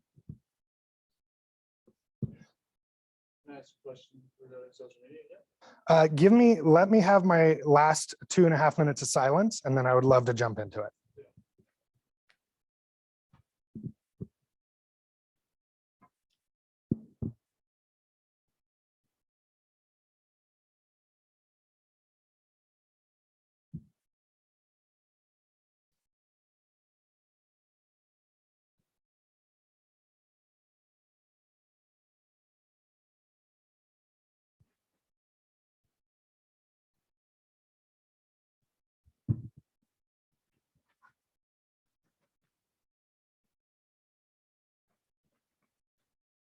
If you want me, I think I have all your phone numbers.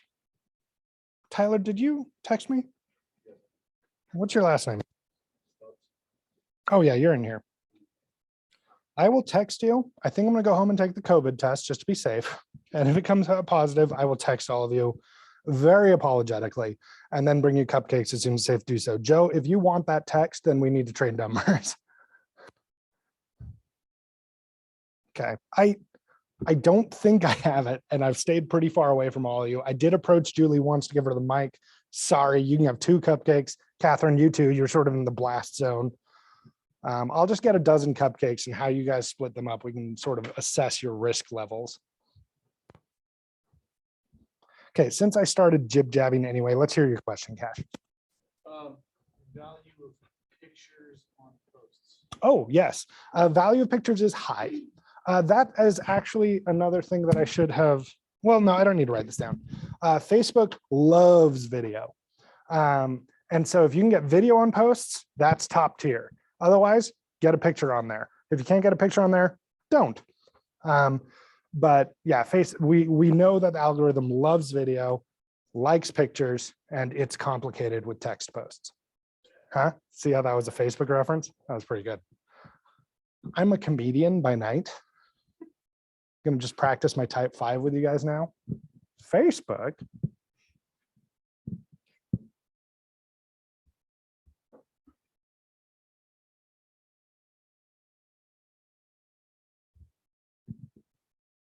I'm gonna go home after this. And if you never see me again, it's because I died. But at least I drank like half a gallon of water in this class. Okay.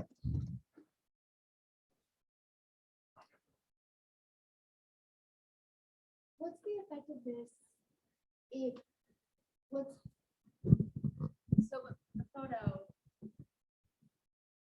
when you're in the photo versus not in the photo? Facebook doesn't care as far as I know. Facebook does know how to tell. Yeah. Oh, in terms of like branding, I think you should occasionally be in the photo, but so like influencers, the people who are really good at this are always in their own photos. I don't know. what the connection between those two things is. I do know that social media knows if there's a person in the photo and usually knows if it's you. I don't know if Facebook cares about that. In terms of like your clients, I'm not sure.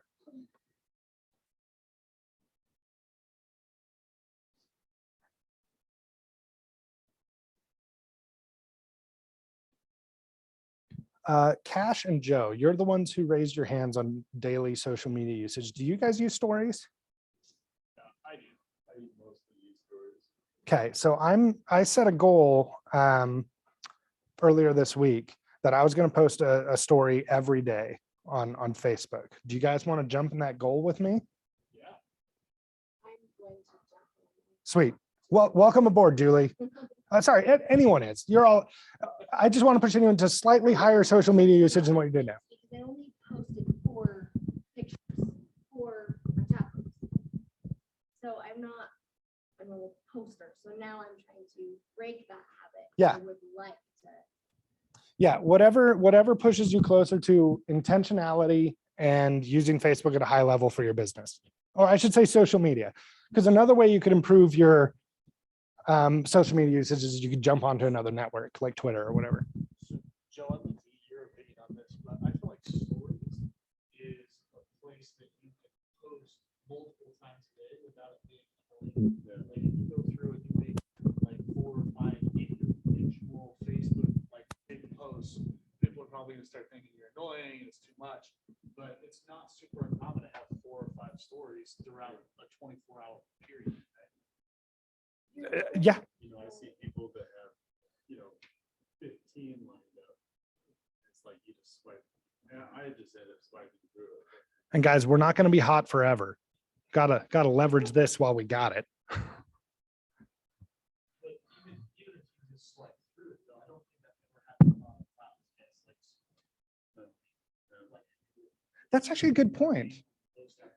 Because the only stories that have annoyed me have been ones that it would have annoyed me as a post anyway. Where it's like, hey, I'm in Norway. Be sure to chase your dreams. I hate those posts. I have very strong opinions about almost every social media post in case that hasn't come out yet. So here's a hot tip. When you're preaching, preach it yourself. Be like, I've learned that my productivity is better when I get up. Because that sounds better to me than your productivity will improve when you wake up early.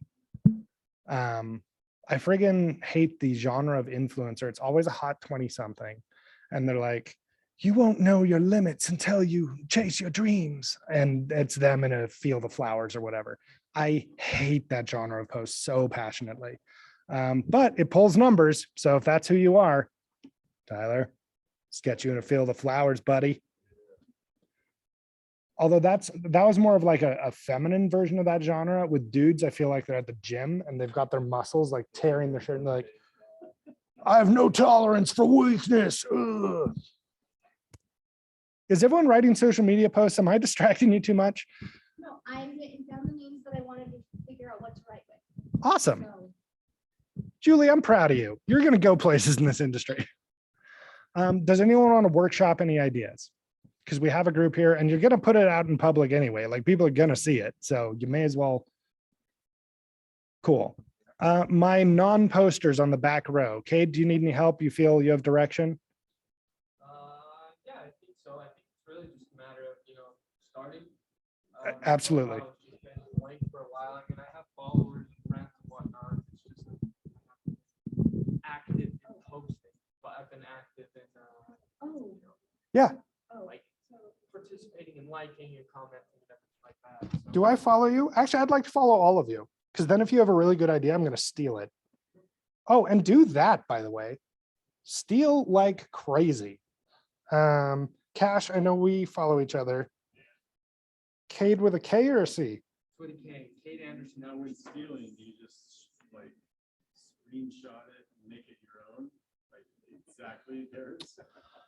Or do you just share it pure from the Both of those are okay ideas. What I like to do is I spend a lot of time on Reddit. arguably too much time. But I follow the real estate subreddit and people raise questions.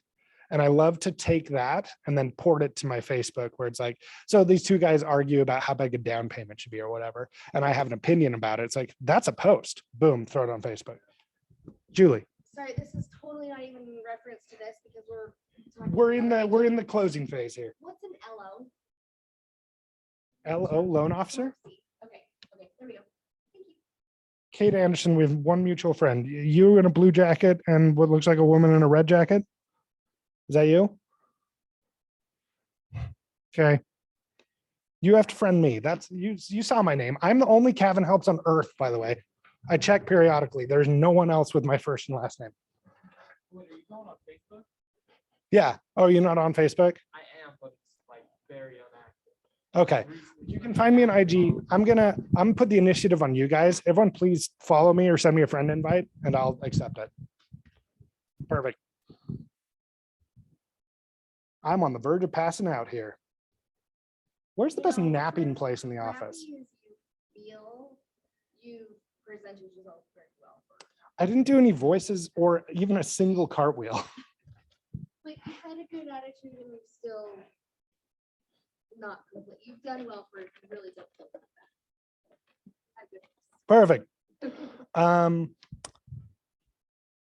Shoot, I had something so smart to say about social media. Is that a comment? I have a question. It hit me. So I love the idea of coming from a place of contribution. Yeah. On your 80% that's your personal stuff, what's some ideas on coming from a place Oh of my gosh, guys, personal stuff? this is when I unlocked it. This is when I managed. And if you look at my recent Facebook, it's been pretty bad because I've been very lazy about this. Everyone on Facebook wants to feel righteous. And you can leverage this like crazy. If you look at my high performing posts, they are all this. So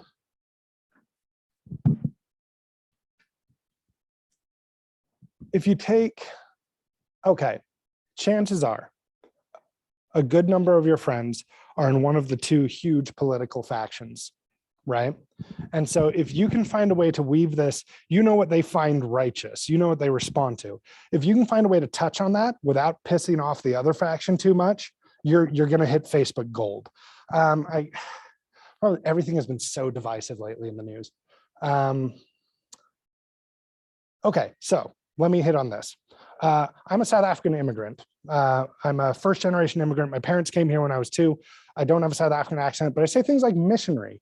Although here's a confession. This is my first time confessing as a public. That was a conscious choice I made in college because I was like, I want to reassociate with my South African identity. And so I picked some like low impact things that I can mess with my accent. So that's why I say missionary. I do say it naturally now, but it took training. So I really feel like we bonded here. Ooh, actually, that wouldn't be a bad Facebook post. I'm going to post about that on Facebook. And so there was, I don't remember, some kerfuffle about immigration. And a few, not many, but a few of my friends said things that I would deem racist. And then a large number of my friends said, stick with me, guys, racism is bad. And they said that. And it's like, wow, the bravery of that stance. And so I made a post about, I am an immigrant. Please remember when you're saying mean things about immigrants, that I am an immigrant. And if you would kindly, after your opinion about immigrants, just say Cavan, so that I know you're talking about me. That post pulled numbers.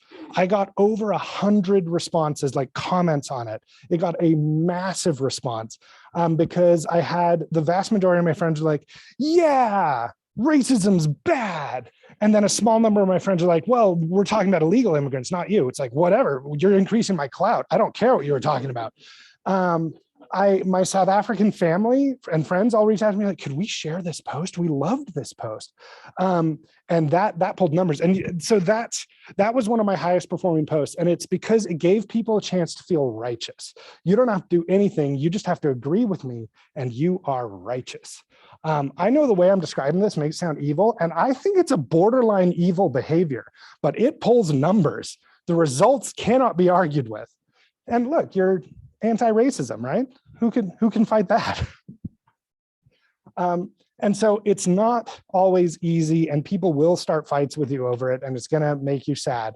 But if you can make people feel good about engaging with your post.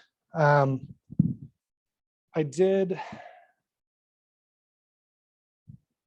one about my dog dying. Like, it was like 2 years later, and I wrote a thing about how sad I was my dog was dead. And I got into, and it was true. Everything I said was true. Like the stuff on the South African Post, I wasn't lying or misrepresenting myself.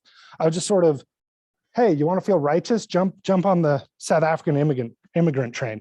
And then with my dead dog, it was another one where it's like, oh, I'm so sad about my dead dog. This sounds really sociopathic the way I'm presenting this right now. I'm genuinely sad that my dog died. That's not a misrepresentation. But it pulls numbers because it's emotional, it's vulnerable, it makes you available, and then people can feel righteous because they get to comfort you, the guy with the dead dog. And so give people an opportunity to feel good about their engagement with you. And that's where you're really going to hit numbers. I'm sorry that I presented that in such a psychopathic way, but that is how my brain works.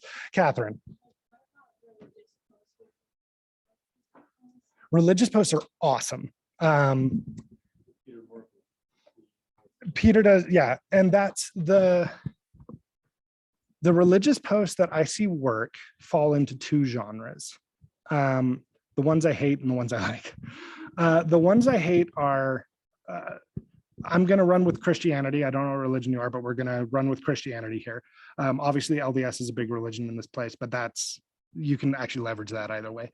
But you're like, God is good, the sun is shining, praise Jesus. You put a picture of a tree. That gets engagement. I don't want to say I actually do hate those posts. I think they're fine, but I don't find them interesting. They don't typically grab me. Peter Morkel does posts that I love, where if you are willing to be vulnerable enough to put stuff you actually believe, and I'm saying if you believe in Jesus, I'm a Jesus follower myself, and that's great. Do it, but like, trying to think how to thread this, not violate anything right here. There is an aspect of my church's history that I find troublesome. And if I'm willing to talk honestly about it, what will inevitably happen is religion, just like politics, there's going to be people who disagree with you fervently, and they will make sure you know it, and it will hurt. But you can be like, well, I've been struggling with this idea from my church's past, and this is how I deal with it. Like that sort of vulnerability, that humanity, people are starving for that, and they will respond to it. And then what you can do is make it easy to respond to. It's like, well, have you also thought about this? What did you think about it? Give them a place to sweep in, be righteous, and respond. Did that answer your question? Yeah, I was thinking like, maybe like, is this true teaching? More like, is it okay that those two things, like your business? Oh, well, I'd be careful about mixing them. Yeah. Yeah, so the more open and vulnerable you can be on your page, the more people are going to like it. So when you do put out your business post and say, Jesus told you to buy your house with me, I guarantee someone has used that, probably in Utah. But no, so when you do your business post, you've spent your 80% generating so much clout. Facebook's like, oh, people love Catherine's posts. And so then we're like, hey, I'm doing an open house on Saturday. Facebook's like, people love her post. We're going to send it to all those people. Now, here's the thing I suspect but cannot prove. I think Facebook does know what you're talking about in your posts. And so unless you put up a thing saying Facebook doesn't have my permission to use my information, that thing that works.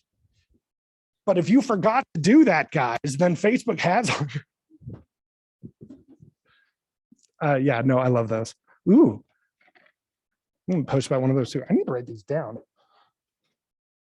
Shoot, what was the thing I said that would be a good post? I don't know, but you made me think of one. Hey, your mom called and told me that you wanted to sell your house. Now you help me.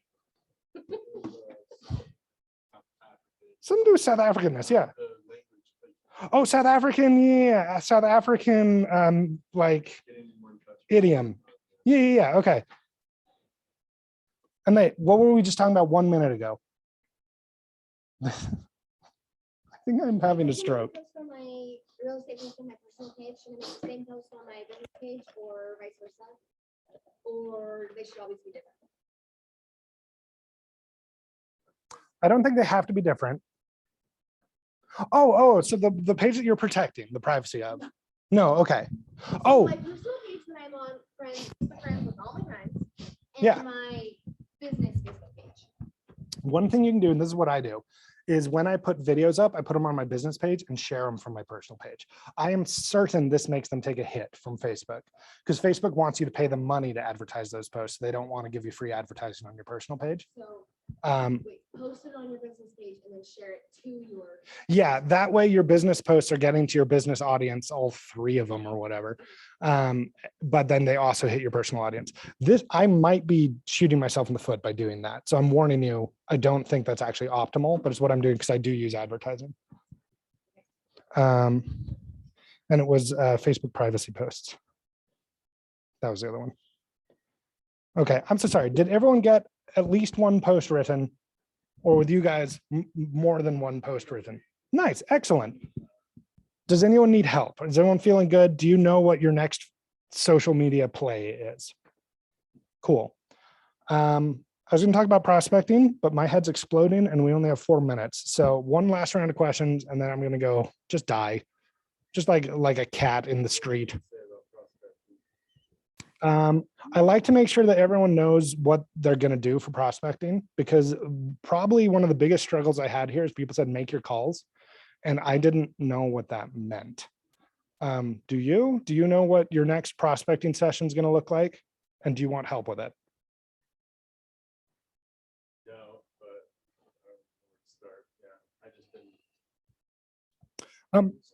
Can you give me like the 3-sentence summary of your 2 years in real estate? Are you coming back or have you been practicing the whole time? Yeah. Full time. Summers ago. Awesome. Quit my job. And I started in the construction field again. Yeah. And real estate.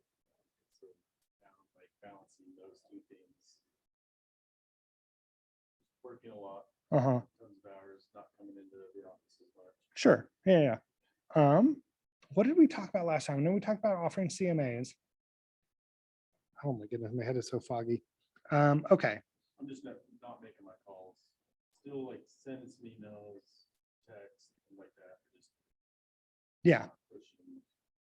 So obviously, calls are the highest form of communication, but one rule that I stole from Peter Morkel is prospecting that you will do is better than prospecting that you won't do. And so if you're genuinely too uncomfortable to call people at work, especially calling millennials during work hours, often feels like a fool's errand to me. I don't want to say it doesn't work because often it does just fine. But a lot of them don't pick up the phone during business hours. And so I think texting millennials, I don't want to say it's as good as calling, but it's still pretty good because that's how we talk. In terms of topic, are you comfortable with CMAs? Have you done CMAs? Okay. So a project I'm working on right now is I'm going through, wait, I want one more question. Have you tiered your database? Like, do you have your top 50 or whatever? Kind of, I tag them all differently. And Okay. I look them up separately. Yeah. Okay. So it is worth your time to spend some time every day tiering your database. Be like, these are my A's. These are people who like you, trust you, and want you to be successful pretty much no matter what. That's probably your friends and family. Your B's are people who would probably work with you, but you need to make sure that you're staying in their top of mind. And C's are unknowns. And I guess you could argue D's are people who would never work with you like other realtors. I want to grow my, I have a good database, but I want to reach out and grow more. Oh, okay. So I can put more people and move people down. Yeah. Social media is an okay way to do that because you can tend to get people outside your database to comment on your stuff if you get a little reach on it. Open houses are a pretty good way to grow your database. And I don't love it, but door knocking, I'm bad at door knocking, so I'm not the person you should ask, but I know agents who've had a lot of luck through door knocking. and like circle prospecting, which is where you take a recent sale or an under contract or whatever, and you contact the people around it. And it doesn't, I meet people new every day doing my contracting work. So do you have a 36 touch? Do you know what a 36 touch is? I do. I have some set up on. Okay, you and everyone else open your calendar and go to Wednesday, the 18th. And if you have anything between 1 p.m. and 2:30 p.m., erase it, unless it is the 36 touch class. It's being taught by Brady, and I'm confident he's going to teach it at a very high level. And then what's Wednesday, May 18th. Nobody knows who Brady is. BT dub. Brady is the best person on earth. Okay, moving on. Because what you want to do with these contacts is you want to get them on your 36 touch. And the script Peter Morkel uses that you should modify to sound less Peter Morkel-y is, would it offend you if I sent you my monthly newsletter, my monthly email newsletter?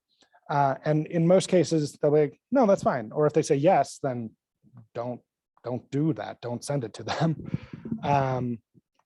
But that way, that's extremely powerful because the machine runs itself at that point.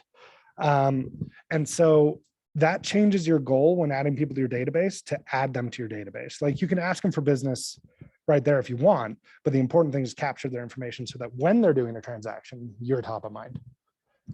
I feel like I drifted from the topic. Did that help at all? That's it. We were talking about prospecting. So. Okay.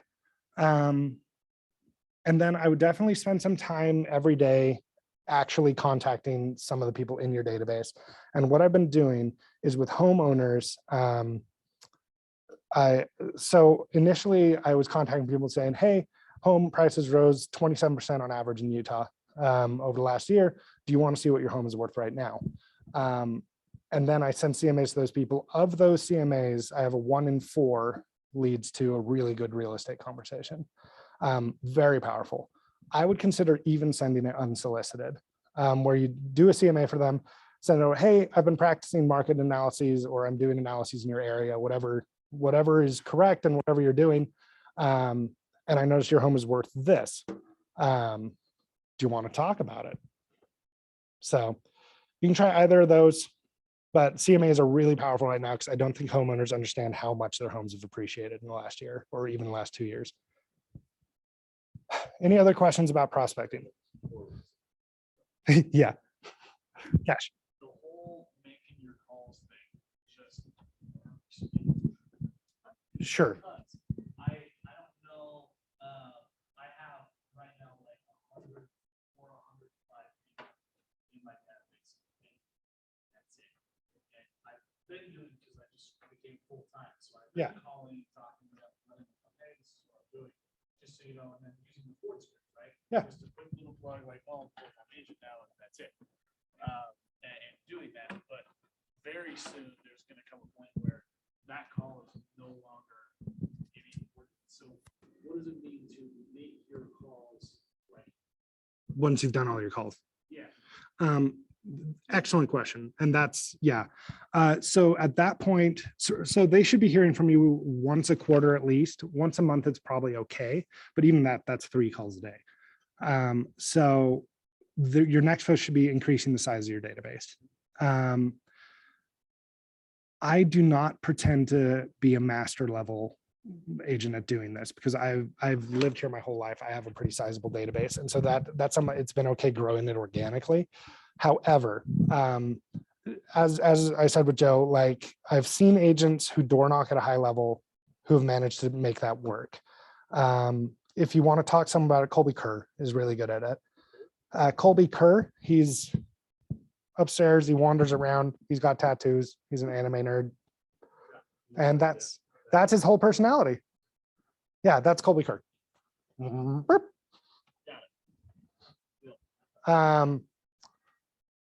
Then specifically with that circle prospecting, it doesn't have to even be your listing. You can just look up all the info on a listing and say, hey, your neighborhood. Yeah. Oh yes, you should absolutely door knock for that one. Yeah. I'm so smart in my brain, and it just left, it melted out. Yeah, I struggle with that too, because like, even my really good friends, I don't just call. And so you call people, they're like, what do you do? You know, why are you calling me? Yeah. So I just have to train my brain to make it sound, make it okay. And that I'm just calling, hey, what's going on? And 9 times out of 10, a conversation about your life, they ask me questions and it just turns into real estate, and they ask you, how's real estate? Yeah, that was what you just said was brilliant. I want to, something I should have said earlier. This applies to social media, it applies to art, it applies to prospecting, and I think every skill-based thing you'll do in your life. The first many times you attempt something, you will suck at it. And we're going to do a role play, and this is going to be an amazing role play. I'm going to do it with Cash. This is actually one of my first prospecting calls. I can't do it word for word, but all you need to say is hello, okay? And then I've got it from there. This was actually how one of my first prospecting calls went. Okay, ring, ring. Hello, Brent. This is Cavan. So I'm a realtor now. I started at Keller Williams. This is a business call. I need to know if you know anyone who's gonna buy or sell a house. That was actually my call. And Brent was, I wouldn't say we were close friends. He knew me and he was like, no, sorry. Poor guy. I was like, called him later. It's like, I'm sorry about that. I'm still learning how this crap works. But I feel like you have to get through those calls until you get to the comfortable calls. So my best advice is be human, and I want to offer a couple scripts. I do not like scripts that are cloak and daggery about things. I like being very transparent with clients. So a couple things you could consider is, hey, Brent, this is Joe. As you know, I'm a realtor, and this is kind of a word of mouth business. I'm trying to generate some business. So do you know anyone I should be talking to about real estate right now? That doesn't contribute much, but it's okay. It's clear, and you're treating him like a friggin' human being, right? Second one, Keller Splash is coming up. So, hey, Brent, this is Joe. Sorry for all these uhs, but you'll do them too, so it's fine. Hey, Brent, this is Joe. So as you know, I am a realtor, and our brokerage is doing an event called Keller Splash, where we've rented out 7 peaks, and we're just inviting everyone to come join us there. Would you be interested in joining us on whatever the time and date is? He'll say yes or no and say, thank you. By the way, I'm never too busy for your referrals. So if you know anyone I should be talking to, I'd love to talk to them. That way you are literally contributing. Hey, do you want to come to this one? Like those better because, you know, the reason why you're calling is to get referrals. Yeah. So right up front, and then they're not sitting there thinking, when is he gonna hold the punchline? Oh, I hate that. When they call you like, how you doing, man? Good, but I know you didn't call to ask how I'm doing. So, and then pretty much anything with that, like the script I give it 27%. Hey, Brent, this is Joe. Home prices have risen 27% last year. I'm just talking to everyone. I don't think homeowners understand how much their homes are worth now. Would you like me to do a market analysis for you? So we can show you what your home would be worth if you sold it today. But another thing they told me in Ignite when I took it was they said, start your calls with, this is a business call. I don't actually do that anymore, but it does help. It helped me at first because that way I avoided the, how are you? And dancing around what I actually wanted to talk about, because they smell that, they know what's going on. It's never going to be completely comfortable to make that phone call, but I promise it gets better. So. These scripts, these examples, like your quarterly calls you get to people? So my quarterly calls change based on the quarter. And so this one I'm doing the CMA calls. Next quarter, I haven't decided yet. I make it up as I go. But it might be an event invitation. I don't know. We'll see. Any other questions? Okay. I like the change of Christmas. It could just be a, hey, how are you? Christmas time. Yeah. Thank you. For being a leader. Yeah. And Versus- Ford calls are okay too. I don't want to knock them too hard. It's rough. Like you actually said it already. If you have a Ford call, so does everyone know what I mean by Ford call? We've talked about that. Okay. If you do a Ford call, it's very natural for them to say, how's business going with you? If they do not, let that fish off the line. It's like, how's your family? Oh, my wife just died. I'm really sorry to hear that. So buying a house. So it's very natural for them to ask how your work's going. And so just let it happen. And if it doesn't happen, it was a Ford call. You still had a good contact with them. They probably know you're a realtor. Move on. I know I gave you a crappy answer to how to grow your database, but someone will help you. I would talk to Colby Kerr. He does a good job. Who do we have transplants, people from outside of Utah who have been successful after moving here? Because his question about growing your database, and that's not a skill I claim to be good at. Because when Jenna did it, it was mostly through circle prospecting and open houses.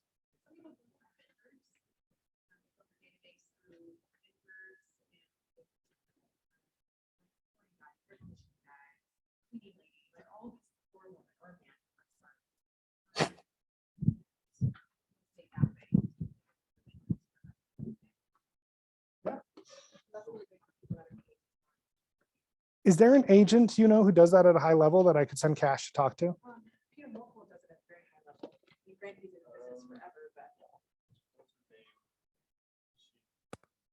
Second one down on the very end in the middle. No. Julie? Yeah, Julie Flower. she's a. She's good. Is she a transplant? I didn't know that. I think so. Julie Flower is one of the nicest people we ever meet. By the way, goodbye, Zoom. I love you, but I'm going to turn off the mic. Thanks for coming. Write me good reviews.